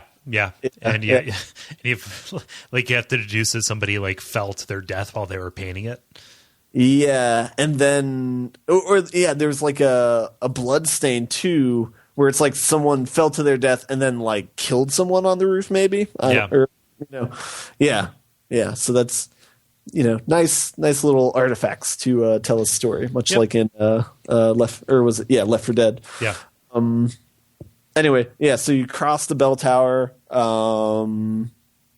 you ring the bell, you come back, and then you make your way back to the mansion with the people. And then when you get to the mansion, I believe it's as soon as you get back to the mansion, shit starts to get real. Like, you being away for so long has allowed people to get in. And by people, I mean zombies. Yeah, and so it is no longer fortified, and so I think everybody goes to the front door to try and stop zombies from getting in, and you kind of chop off arms and stuff. Yeah, and then which is a wonderful bit of parallelism. Yeah, that's true. I didn't even think about that until now. So, and then you get up, you make a stand on it's either the second or third floor, whatever the top floor is. Yeah, you knock over an arm wire and it's just kind of like, okay, however many people we have here, that's however many bullets we have. Let's do this. So it felt like a wonderful little it was a very desperate gesture. Yes. Yeah. And this was the first use of something that I was hoping that they would have more in. Because, and this was a text that I sent too, is remember like whatever 4 or 5 years ago when we were first doing the radio show where we were talking, it was when we were talking about Fallout 3 and talking about how cool it would be is if they made the road a video game. Uh-huh. And this is essentially that, I feel like, after playing it. I feel like this is a very strong case for that. The one thing that they did not take from the road, though, was bullet capacity and bullet conservation. Which I thought that they could have made better use of that, because the first 4 episodes, never a problem having to shoot someone. You can shoot to your heart's content. Right. But yeah, so this was the first point in the game where they actually counted out the bullets they had. Yeah. And you only had 4 or 5. Mm-hmm. Well, like in Cormac McCarthy's The Road, which is what we're making reference to, the main character, Viggo Mortensen. Sorry. Is it 3? Is it 3 bullets at the beginning of it? I think it's 3 bullets. He shoots somebody who is coming after his son to rape him. And then he has 2, one for him and one for his son. Yeah, and eventually I think he he uses another one too. He does use another one, yeah. Yeah. Yeah. Which just kind of like, think about any video game where you have 3 bullets to use, right? Yeah. I know that's so if any video game developers are listening to this, that's nice to use that hasn't been utilized yet. Start a video game off, no bullets around, you have 3 bullets. If you use them in the first chapter, you're kind of boned later on. Someone should totally use that. But anyway, I digress. So they make a stand, doesn't really work. They head up to the attic, and this is where you can there's kind of a fight with Kenny. There's a defending yourself on whether or not they should kill you or not, and then there's kind of a couch conversation with both Kenny and Krista and Omid. Yeah, you settle all emotional debts at this point, essentially. It comes out, Krista crazy pregnant at this point. Is she? Oh God, yeah. That didn't get revealed to me. I know she noticed the sonogram I noticed in episode 4. Yeah. I did not know that. No, she's pregnant. Like, it comes out in conversation. Like, I noticed it like in episode like 3 or 4. Okay. So something like that, just where it's kind of like, and you talk about like, it's just like an offhanded comment that Lee can make that I think you direct him to make, which is like, and Krista's walking for 2. Right. Yeah. Just like when you're talking about how things are going to shake out. He says that, later on in episode 5. Yeah. And just kind of like the hesitation when you have the whiskey around, right? Just kind of like, okay, Kenny's kind of drunk. Like, everybody's kind of like, okay, we're trapped in this fucking attic, dude. Yeah. Like, here's this whiskey. Kenny's like, just cranked off his gourd, right? And then you hand, it's like, Omid takes a pull from it. You take a pull from it.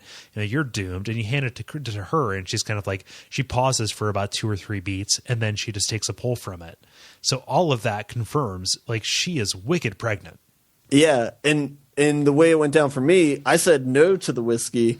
And she downed it. She chugged it. I don't know. She chugged it for me, but she hesitated quite a bit. Yes, she hesitated in mine too. But I didn't know that she was pregnant when I played that. So that makes so much more sense now. But man, because as I said, I noticed that she quickly noticed the sonogram, and so, but for some reason I just did not piece that together. Yep. And also when he said walking for 2, I thought he meant that she was walking for her and Omid, since Omid had a broken leg. Because Omid is incompetent. Well, because he had a broken leg, but that makes so much more sense now. So, okay, yeah. So, did you fight with Kenny in the attic, though? Yes, I did, but that saved our lives. But what? That saved our lives. Because you threw the bust at him? Yep. Okay. I threw the bust of Van Buren at him. Well, okay, yeah. So when it initiated the fight scene for me, and it had me staring at a statue, and I'm like, but I didn't do anything because I was like, I'm not gonna bludgeon him with a statue. Like, that's not a good decision to make. And so he ends up picking it up. If you don't pick it up, okay. And then, but instead of fighting you with it, he just gets angry and he turns around and throws it, and then I think the same thing happens in both stories. You see it breaks open a little hole. Yeah. And so then people start going to town on that. Yeah. So interesting. I forget. I don't know if I intended to kill Kenny. I think I just intended to threaten him. Yeah. Yeah.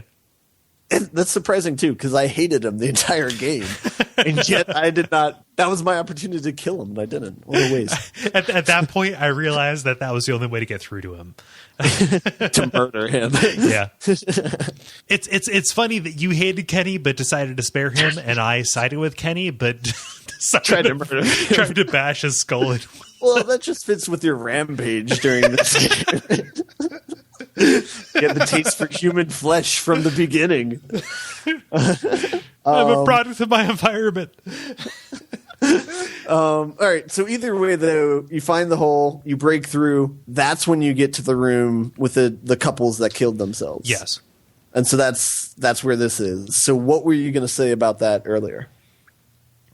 That it was a very sad thing, and I thought that it reflected on Krista and Omid, and that was the only thing that gave me hesitation about trusting them with Clem. Is he thought they were going to off themselves? Not really, but just kind of like, oh, this is a young couple. They did this thing, and when faced with a hopeless world, and it's kind of like, oh wow, but like I trusted them implicitly from the start. Other than that particular thing, which didn't really reflect on them as people. Yeah, and then there's a nice bit of dialogue in that scene too, where Kenny was talking about like you shouldn't give up, you should just keep going. Like it's not right to. Kind of reflecting about what Katya did. Yeah. So that was kind of interesting. Yeah. And then in any case, so after this room is the scene where Ben dies. So you all jump out of the window on the fire escape, but the fire escape does not give for Ben. Does not hold for Ben. Yes, it does not hold. And so he falls, is impaled. He doesn't know it though, which is the really fucked up thing. Yeah. So he just falls down there. Yeah, and so the interesting thing is after he falls, before you can even make a decision, Kenny just goes, he says, "Oh fuck," and just like starts taking a ladder down. And so you go down there, you uncover it. Yeah, you find out that he's been impaled by a spike, so he's kind of a goner. Yep. Like in any movie where someone's impaled with a spike, they try and lift him off. Yeah. Only to hear him scream. Wait, I thought that Kenny didn't come with you. Kenny came with me. He did? Who didn't come with you? Oh no, Kenny didn't come with me at the end of episode 4, but you go back to the mansion, and when you go back to the mansion, okay, I thought that Kenny was like a non-player at that point. No, he's still there. You pick him up when you go back to the mansion, and when you go back to the mansion, he had been locked in the garage where the boat was, so implying that the Vernon and the others overtook him and. Took out the boat and then like beat him up. He has like a black eye even too. Oh wow! And he's locked up in the garage when you get back to the place. Yeah. So. Huh. Okay. So because like I remember talking to Gary. You know what? Gary, he let Ben fall to his death. Okay. Yeah. So like when everybody is running out of that room and the fire escape is jostling loose, Ben is the last person who knocks that down. I remember him remarking on the fact that it's kind of like, oh man, they kept on focusing on that fire escape, coming loose. And I remember something bad was going to happen. Yeah, I thought something terrible. I thought something tragic was going to happen. Yeah. Okay. So I was just curious about what that involved. So really the only variable there is whether or not Ben died. Yeah. Right there. Yeah. Now if Ben's not with you though, I believe like Kenny goes down there for the radio. Like I think you drop Clementine's radio, and so he tries to get that for some reason. So it's a much less noble death. It would be a pretty lame death, but so this scene totally redeemed Kenny in my book. I spent the entire game hating him, but given that even though it seems silly, it seems like he could have shot Ben and then gone through the grate. Yeah, it seemed more like he was ready to check out, I guess, and that was kind of the rationale for it. But it was like Ben coming out and saying like, "Hey, dude, like I don't know if my family's alive or dead or not," and then him realizing he had nothing left and just kind of like realizing that Ben was suicidal. After Lee tells him, it was just kind of like him, what's his name, Kenny saying like, you know what, we have more in common than we think. Yeah, Yeah. So it was his last selfless act, or his only selfless act, really. Yeah, really. But it was a way for him to make amends with Ben for not being the nicest to him. Because Ben did say earlier in the game, hey, if it's ever looking bad, just kill me. I don't want to get eaten by them, Right. In hindsight is clear foreshadowing, but maybe not at the time. But it's one of those funny things because it's the Boba Fett theory, right? If you don't see the corpse, he's not actually dead, right? You never see you never see him get bitten. Okay, so Ben's a goner, but Kenny, you never see him get bitten. Lee leaves before anything happens to Kenny. He's surrounded. He's obviously surrounded. I thought you heard chomping though. You heard chomping, but they could have been chomping on Ben. They could have been. I'm just being contrarian here, but like this is the in this genre they tend to do that a lot. Yeah, he got away somehow. He broke through. Yeah, I actually read somebody else mention that too. That since you don't see his body, that's possible, and so maybe it is. But you don't see him for the rest of the game, so he's dead to me. He's dead to you because you hated him, dog. Yeah. No, but he redeemed himself. So he's not bad. But anyway, so that's kind of the last you see of Ben and Kenny. You climb back up on the roof. You're with Omid and Krista. Mm-hmm. You go 2 or 3 roofs over, and then you're faced with the sign, the macabre sign. What does the sign actually say? I forget. It's macabre. It's MACCABE. So Mac Cobb, perhaps. But yeah, I didn't pay attention to that. All I knew it was a rickety sign, and I was the only person with very little to lose, so I volunteered to go across. I think that's funny that you pick up the pregnancy thing and that I don't pick up at all, and then I pick up the Cobb thing, and then Oh well. Like if we were playing this game together. Yes, we would have gotten all the details. Okay. Saying that we made the opposite decision of each other in every turn. Exactly. Yeah, we should have played this game side by side. We would have had the entire game down by now. Oh man. Okay, man. So you decided to go first, then. Yeah. I did as well. Okay. Because I didn't want to see Omid possibly die. Nope. And so, yeah. You get separated either way, because if they go first, since Omid is light, quote unquote, he makes it across without sign breaking, and then Krista goes across and it breaks with her. Oh, so, no. Yeah, she doesn't die. It's she's in the same situation that you were, where it breaks, but she's hanging on to one end, and then she climbs up. But in either case, you guys are a rooftop apart, and you say, "I'm going to go to the hotel," and then you guys do X, Y, or Z. And so, what was your choice? What did you tell them to do? I told them to go back to the railroad tracks. Okay. Just because I knew that was a landmark that everybody would know about. I forget what the other choices were. I told them to go for a boat, and I don't know why. It was I immediately dismissed going to the railroad track because I was like, that's where all the zombies came in from. Like, I don't want to send them there. So I told them to go look for a boat on the river, even though I knew that probably wasn't an option. It was a rush decision. Right. But I think, do we both choose for them to look after Clementine over Kenny? Yes. Yeah. I figured they would be the more trustworthy people. Like I said, I trusted them implicitly pretty much from the beginning. Yeah. I saw them as good parent figures, right? Yeah, for sure. Me too. Okay. So you're separated at that point. Cue the badass Southern music and the picking up a shard of glass and stabbing your way through a bunch of zombies. Yeah. It's kind of weird, but it was.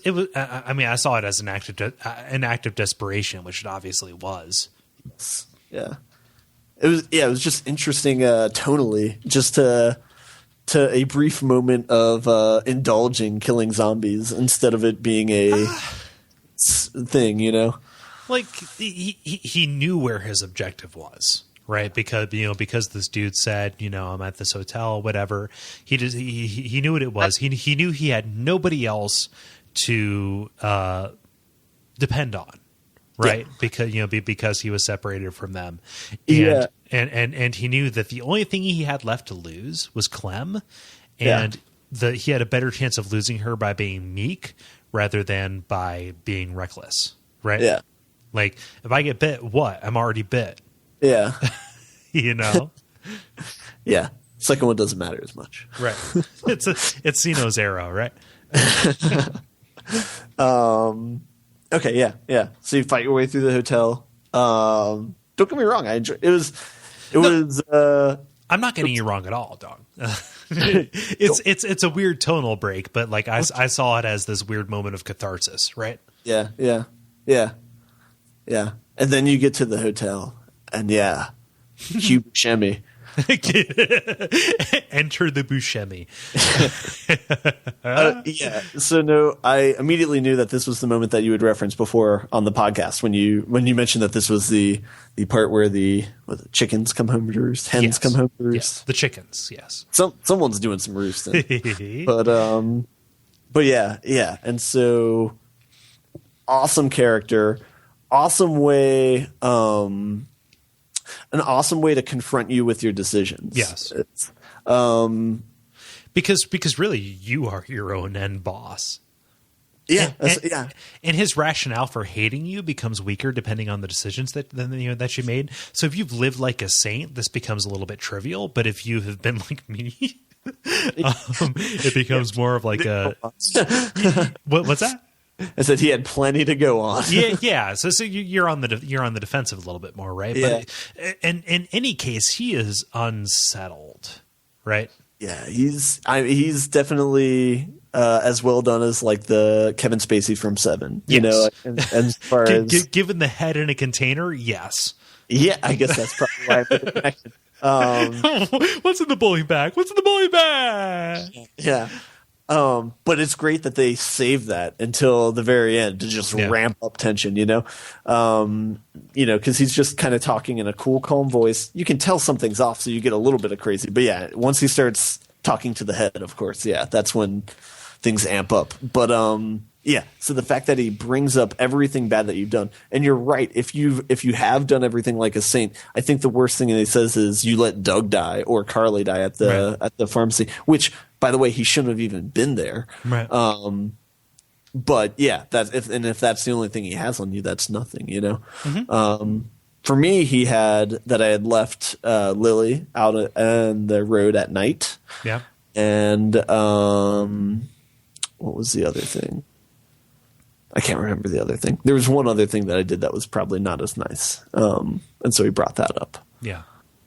But how many of your things did he bring up? Did he only do a couple random ones, or did he go through the whole list? I don't know if he gave me the riot act or not, but yeah. I forget. It's been long enough ago.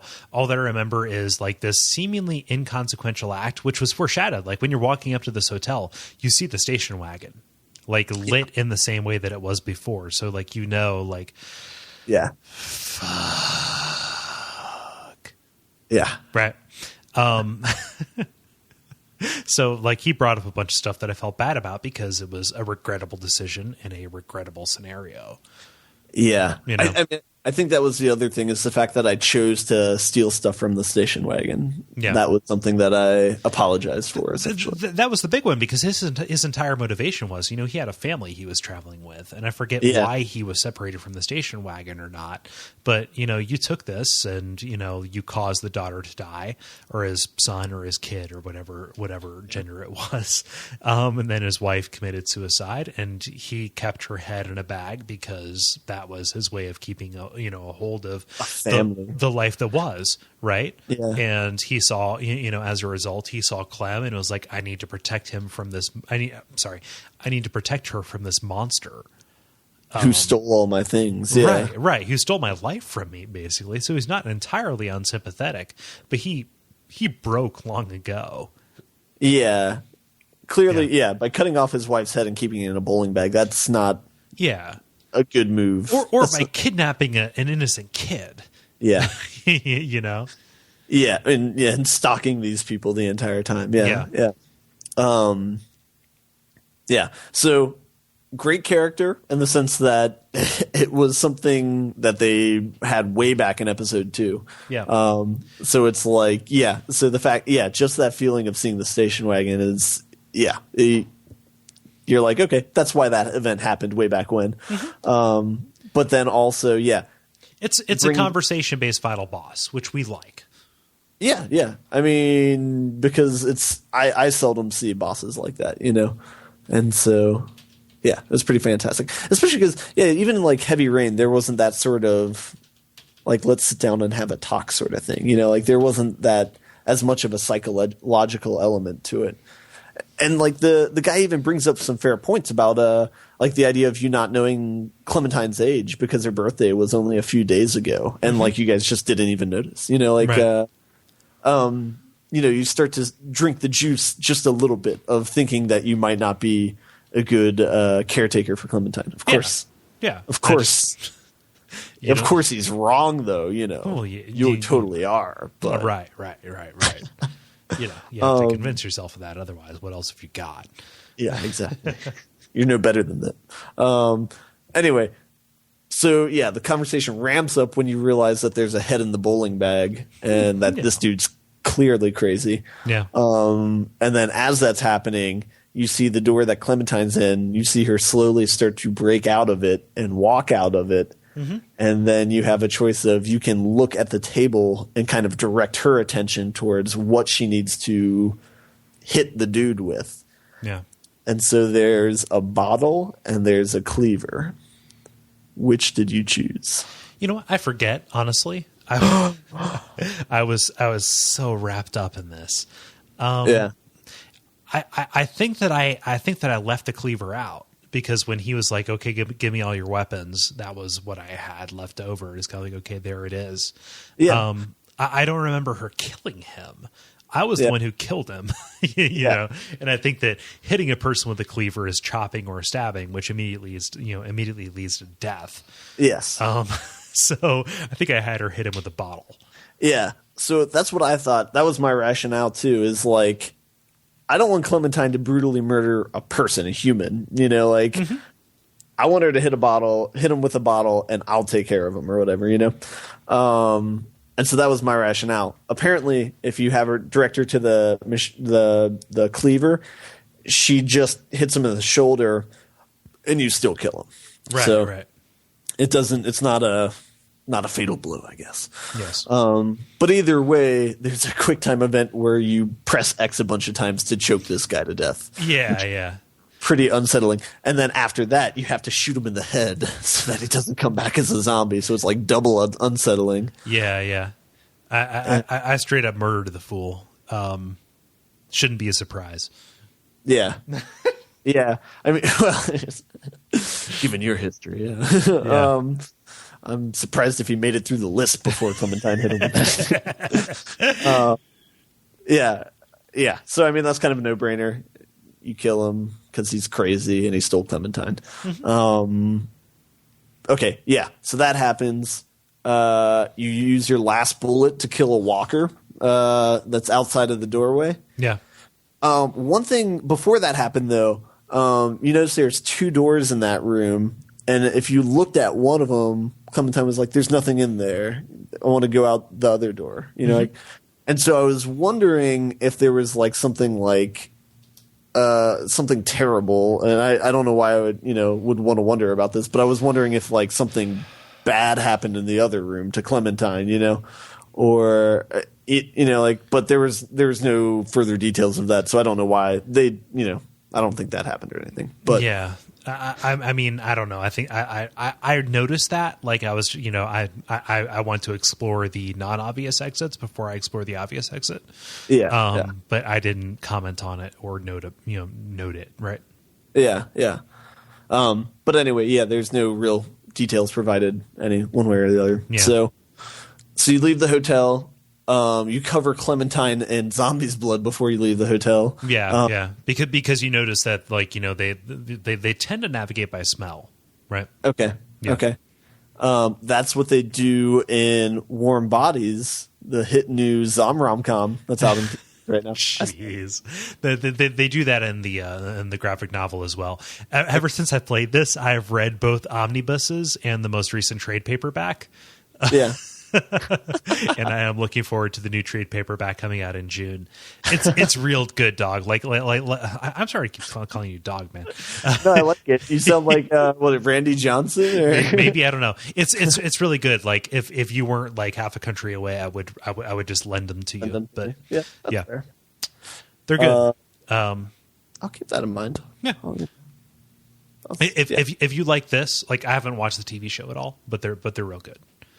Yeah, I haven't watched the TV show either. I'm kind of not big on the TV show. From what I've seen, like a couple episodes, and I think it's kind of stupid. The TV show follows the plot of the books just a little bit. Okay. Yeah, like in broad strokes. Gotcha. Yeah. Gotcha. So, anyway, but yeah, that is a thing in the books where if you cover yourself in the zombie guts, they tend not to notice you. Okay.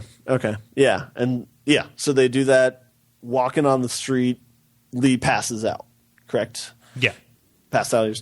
He passes out like as you notice Clem's parents, which was just a little bit too contrived for my taste.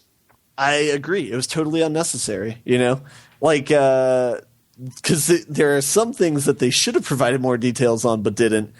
And this was one of the things where they provided too much details. Like, it was kind of assumed that they were dead. You didn't have, you knew for sure that the husband was dead. The wife was probably going to be dead, right. So that was kind of unnecessary. Also, kind of a leap was the fact that it doesn't show it, but apparently Clementine, after stopping and not acting like a zombie, which is bad, she somehow dragged Lee into this garage on her own, and lifted the grate or whatever, So that was kind of a little, maybe perhaps a little bit far fetched, or Yeah. But that aside, we reach the last scene of the game of the series. Good God, man! Like, yeah, I cry at stuff. Like I am a person who is not unwilling to admit that he's emotionally affected at things. So I will say I wept, man. Yeah. I am somebody who is unwilling to admit, so I will just say that the room was very dusty during that scene. You dude missed it. A lot of things sitting in my eyes. God. I cleaned my house the next day. Yeah, just make sure there's so much dust and paint chips. Yeah, no, fantastically directed scene though. So it's a wonderful mirror of the beginning of the game, right? Like where you are handcuffed and you're trying to indirectly interact with things. Yeah. But in this case, you're controlling Clem indirectly. Yeah. And so the entire game, you've been controlling Lee and having him walk around and interact with objects. Now you're Lee controlling Clementine and having her interact with things and pick up things. So your role as the player the entire game is now Lee's role in this scene. It's like a step up, Yeah. So that's great. Yeah, the fact that things come full circle and that you're in handcuffs again, nice touch. Yeah. Yeah. And so Clementine opens the door. There's the zombie there. Did you tell her to get the gun, get the keys, or go for both? Go for both. I did too, but I didn't even like that decision as I said it. Yeah. I don't know. I mean, I don't think it matters either way. I think the same thing shakes out either way. She needed to protect herself, and she needed out of there. She couldn't have done one or the other. Yeah, but she could have got the gun, then shot him, and then got the keys. That's true, but if she went for the gun, she would have been, killed. Then again, if she went for the keys alone, she would have been killed as well. It would have been for both. Yeah. So I wish I would have decided gun, but I said both. I mean, I understand that my logic is half logic, but just kind of like, okay, you've got two hands, you have one chance. Two hands, two objects, one chance. Go for it. Yeah, yeah. Yeah, and yeah. So, but I mean that part's pretty superfluous. You get a bat or whatever, and she I guess maybe it's not superfluous because this is the first time that she shot a zombie before at Crawford, but this was the first time that she went toe to toe with a zombie. Yeah, and came out on top. And so I mean that's kind of my little girl's all grown up. Yeah, exactly. That's the transition. She's an independent woman at this point. Maybe not woman, but she is self-sufficient at that point. You can no longer protect her. You can no longer even get up. Another reference to the road, it seemed like. The idea of sitting down and not being able to get back up and you saying, okay, I'm going to die in this spot. And you have to live on, Okay, yeah. Man, I don't even know if I want to talk about this. Well, yeah. And the next, we have to. We've come this far. Yeah. I mean, so yeah, this was definitely by far the most emotional part of the game. And so, talking about the DICE Awards that happened last week, how the awards that The Walking Dead got were best innovations in storytelling. Yeah. And this is where I completely agree with them. Yeah, and so I thought about that idea of the idea of a video game being able to make you cry. And there's a speech that Steven Spielberg had maybe 5 or 6 years, maybe even 7 years ago, where he was trying to step into the video game worlds and make a video game, and he was like, "Can video games make you cry?" and stuff like that. Yeah. And then he made a stupid block game. But this is totally that sort of game. The story is so well done because from the get-go, I mean, the point of this game is they give you authority over this an innocent child, and it's so much more powerful than thinking of Half-Life 2, mm-hmm. where the person you're supposed to care about is Alex, who's an adult or whatever. Yeah. This is so much better done than that. Or it's so much easier for you to become emotionally involved. The fact that it's a kid and it's a girl, I mean, I guess it doesn't have to be a girl. It could be, a little boy, but the fact that it's that maternal instinct. And then on top of that, just trying to protect this beacon of innocence in this terrible environment, Yeah. It's that negotiation between do we maintain her innocence or do we teach her how to survive? And are those two things at odds? Yeah, can you do both? Yeah, because ideally you'd want to do both, I guess. Yeah, at least that. And so then after she has a gun and a bat, and you give her advice, you basically can say 2 or 3 things to her. What did you say? So I know one of the options was trust no one. Something else, or keep your hair short. So I said keep your hair short for that one. I said too. Yeah, because it was I'm not going to tell her to stop trusting people, right. And I mean, I guess that's totally. I mean, again, the point of the road, the point of the end of Children of Men. It's all about do you still have faith in humanity or mm-hmm. not after all right. of this? What separates you from Crawford? Yeah. I don't know.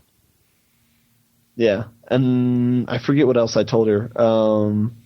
Maybe that I'd miss her and stuff. There was no emotionally light option at that point. No, there wasn't. I recall exactly. My responses were keep that hair short and I will miss you. Yeah. I think that was probably mine as well. Yeah. So what did you do when it came time to, for her to leave and she didn't want to? So the choice between have her walk away or have her shoot you? Mm-hmm. I didn't respond. Really? So, how'd that shake out? Let the time run out. And so she said she was going to leave before I turned. Okay. And that's what happened. She was walking out and she was looking at me.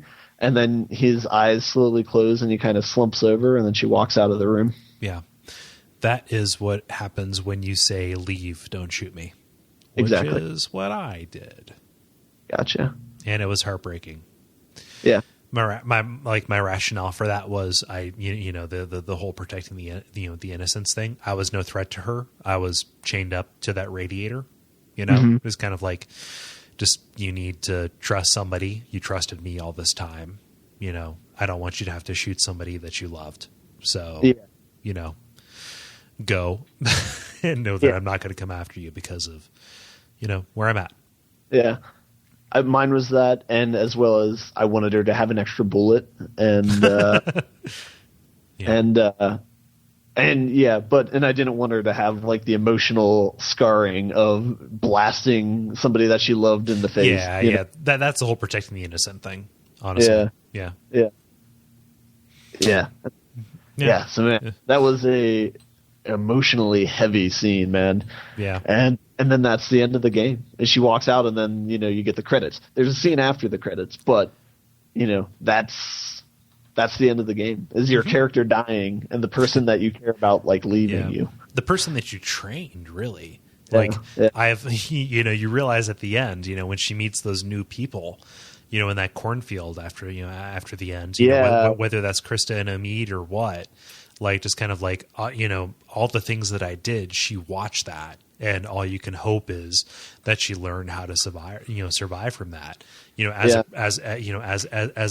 a single man with no son or daughter, like that, like that is my conception of what, parenthood is about. Like, what did they learn from me, and what does that say about their ability to thrive? Right. Yeah. And this kind of goes back to our conversation of gaming becoming an adult form of entertainment in the sense of becoming a dad's form of entertainment. And it's like, this is totally applicable towards that age group because, that's the major feature of this game is your emotional connection with a child, and like teaching and training this child. So totally themes of parenting there. Yeah.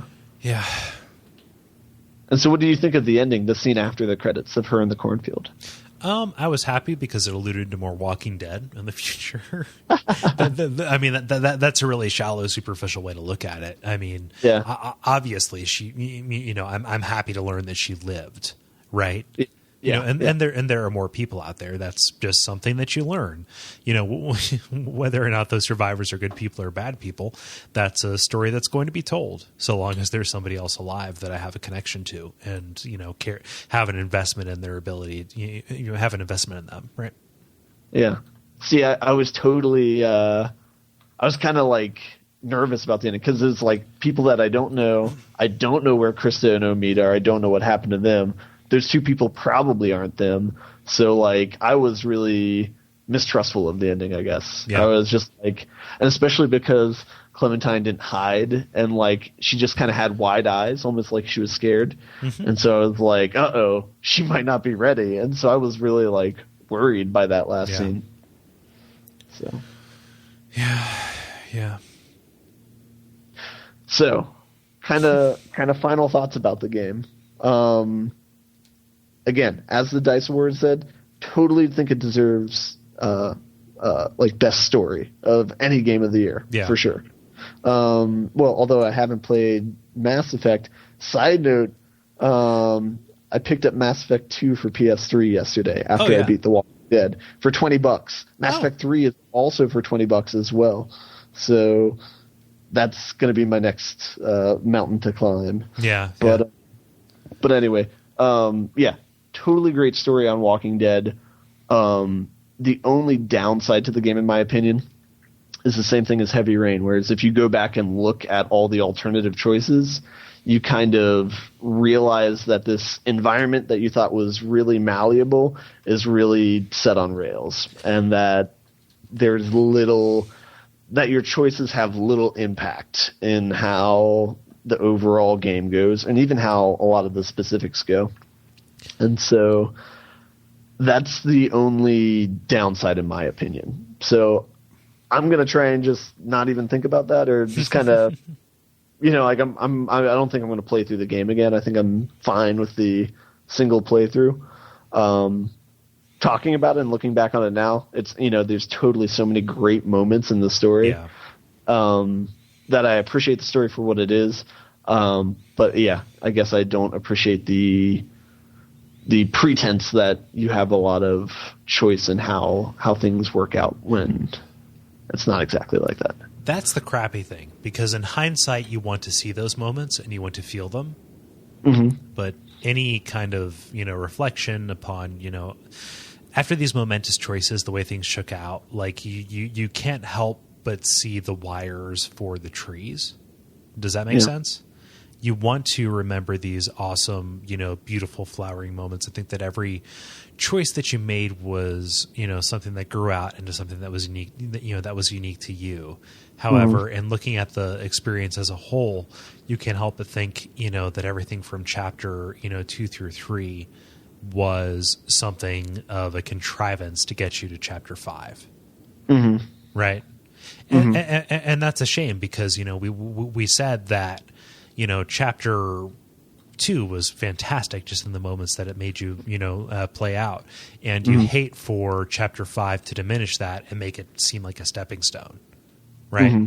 Yeah. And so when those wires, when that skeleton becomes visible, it kind of takes some of the magic out of something that when you were in the moment, when you just like, you have these gut reactions, you make these, gut decisions. And honestly, a lot of the memories that you have of it are gut memories. It diminishes it. And that is something that is, I don't blame Telltale for it. Like, just like I don't know that they could have done it in any other way and still released it in the scope that they did for the price that they did and the time that they did. Yeah. But it's a limitation of the medium. It's a medium that we hold. It's a medium that we hold in very high regard. But it's there, and that's a reality that we have to face. So do we decide with our intellectual dissatisfaction with the way that it shook out, or with our gut satisfaction with how we felt in those moments? When our fingers were shaking and our brows were sweaty. Yeah. Yeah. What a nice poetic ending. Why not? Yeah. No. And comparing it to like Heavy Rain, because I feel like there is kind of a natural comparison there, because I mean it seems like the same format of a game, the one thing that Heavy Rain at least did, and to compare this, is they at least had progressive things that you could fail at that did have some sort of impact. So like the idea of the father chasing clues at different locations, and like each one of those being tests, and how you could legitimately fail each of those tests and then not get locations of where your son could be. But in this case, instead of your pinky, it was your entire left forearm. Yeah, that's right. I don't mean to diminish your point, but like this game kept the stakes relatively high throughout, whereas the stakes that seemed really high in Heavy Rain ended up being relatively small in the grand scheme of things, which was true for this too. So I don't know what point I'm trying to make. Yeah. I'm saying like, whereas like with this one, like all of your choices, the consequences of them would follow pretty closely thereafter, with the exception of the long-term one of the psychopath at the end. Yeah. At least with Heavy Rain, there was sort of a progression where there was like a lot of cumulative effects, I guess, or there was more cumulative effects, perhaps.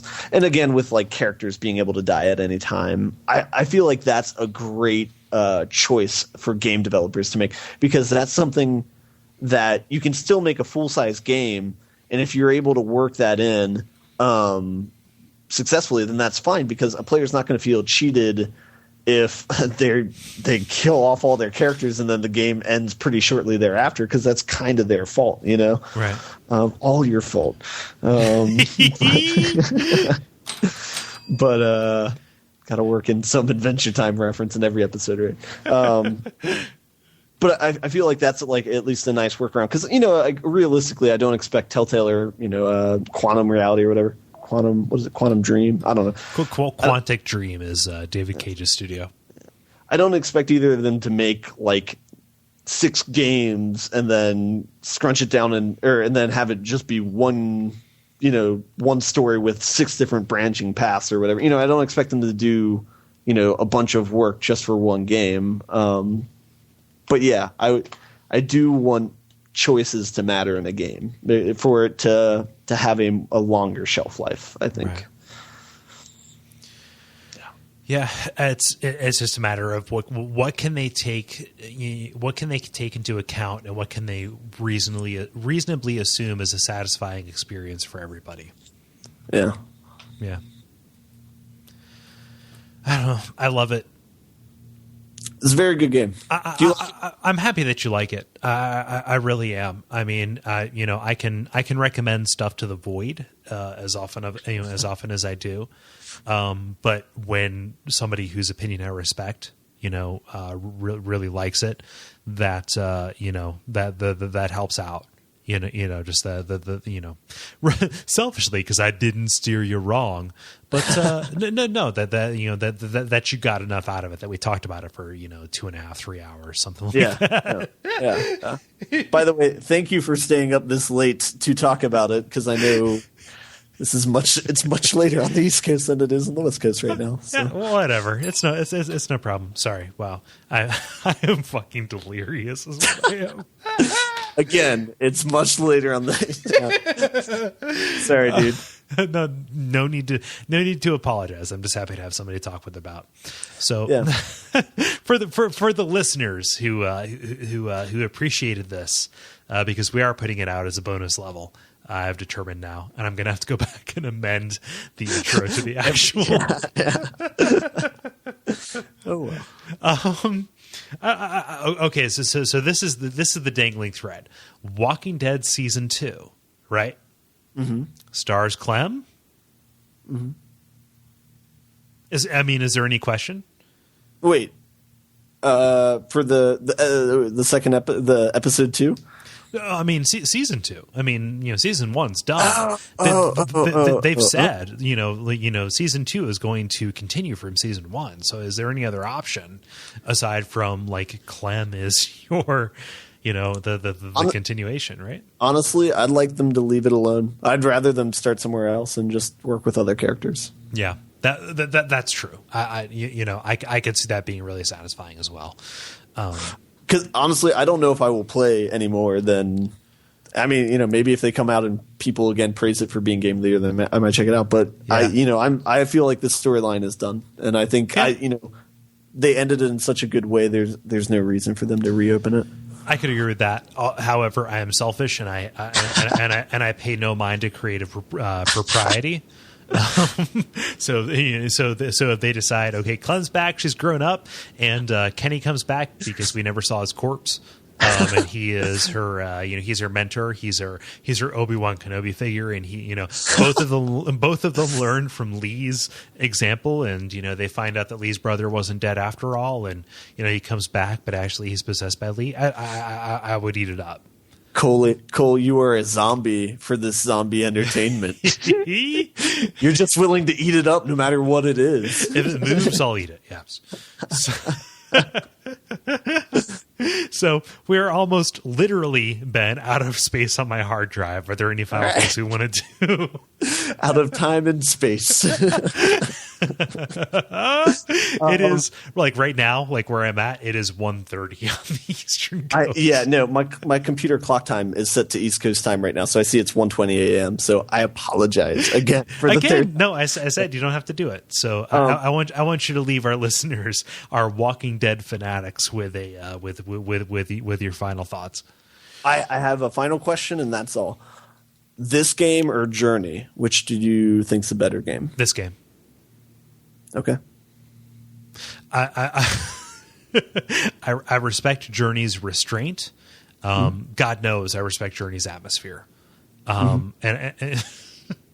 man, and in terms of consistency and in terms of like a sustained level of quality, Journey gets it. But in terms of the spikes and just how invested I got into the experience, I would have to say Walking Dead. Yeah. And I don't know if that's because I don't want to diminish your experience because everybody's experience with it is a thing. I was in it over the course of 6 months. Yeah, I was going to say, Cole, as evident by the last 3 hours, I think it's okay for us to have different opinions about something. Yeah. No, so I mean, just I was so invested at this point, and I don't want to say that I didn't missed at Journey, which I did. Maybe I should get my hormones checked out. No. So I just they're both incredibly affecting experiences, but Journey was affecting to me on like a symbolic and artistic level, whereas Walking Dead is the most shockingly human experience I've had while sitting at a keyboard and mouse and forever. Yeah, that's fair. And shockingly human is it might be the best that art can can inspire to, and to give one to the other, I would just have to say that I have to go with the human thing every time. Gotcha. Yeah. I mean, did you agree? Is that crazy? Like, no, it's not. It's not. Okay. I mean, how about you? Where does this shake out for you? I mean, I like them both. They're both great games. They're probably, so far, the two best games I played in 2012. Yeah. Probably going to go with Journey, though, only because I'm a sucker for metaphors. Yeah. And like, for me, that game is still great. Like, it never diminished in quality. Yeah. You know, even months afterwards. I saw, like, my friend play it, like, 10 months after I played it, and I, like, fell in love with it again, you know? Yeah. Whereas Walking Dead, I absolutely love it. Again, playing through it the last couple of days, one of the most emotional experiences I've had in a game, like, ever. Fantastic story writing, fantastic situations they put you in, and things that they make you think about, and hard choices they make you consider. The choices in this game are even better than what I have seen in, like, Mass Effect in the first two so far. Right. So, I mean, they put forth some of the hardest decisions that you can make in a game, which is, I think, one of my multiplayer questions that I put up. Yeah. So it's a fantastic game, but for some reason, I'm a sucker for metaphors, and so I like Journey better just because it says something about life as a whole, and, like, to me at least. So for me, that has a lot of keep, I guess. So I don't know. But they're both great games, though. You know. Yeah. I mean, one is $15 and the other's $25. If you have $40 to spend on any entertainment whatsoever in this godforsaken world that we live on, these might be two of them that you would consider. And The Walking Dead's actually only 20 right now. Oh, really? Wow. Yeah. What the fuck are you waiting for? Yeah. Tokyo Jungle 2's not coming out for a while, so you got plenty of time for that. All right. Well, thank you so much, Ben. I really appreciated getting your perspective on this. It got me to reflect on something that I hadn't thought about in a while. We hope that you enjoyed this bonus level of the level. If there are any other games, now that you've listened to this entire thing, that you would like us to do a deep dive on, that we may or may not have played, it might be a cool thing for us to try. So let us know via the usual channels, and we will try and entertain your asses. Cool. Have a good night. Thanks for listening. Yes.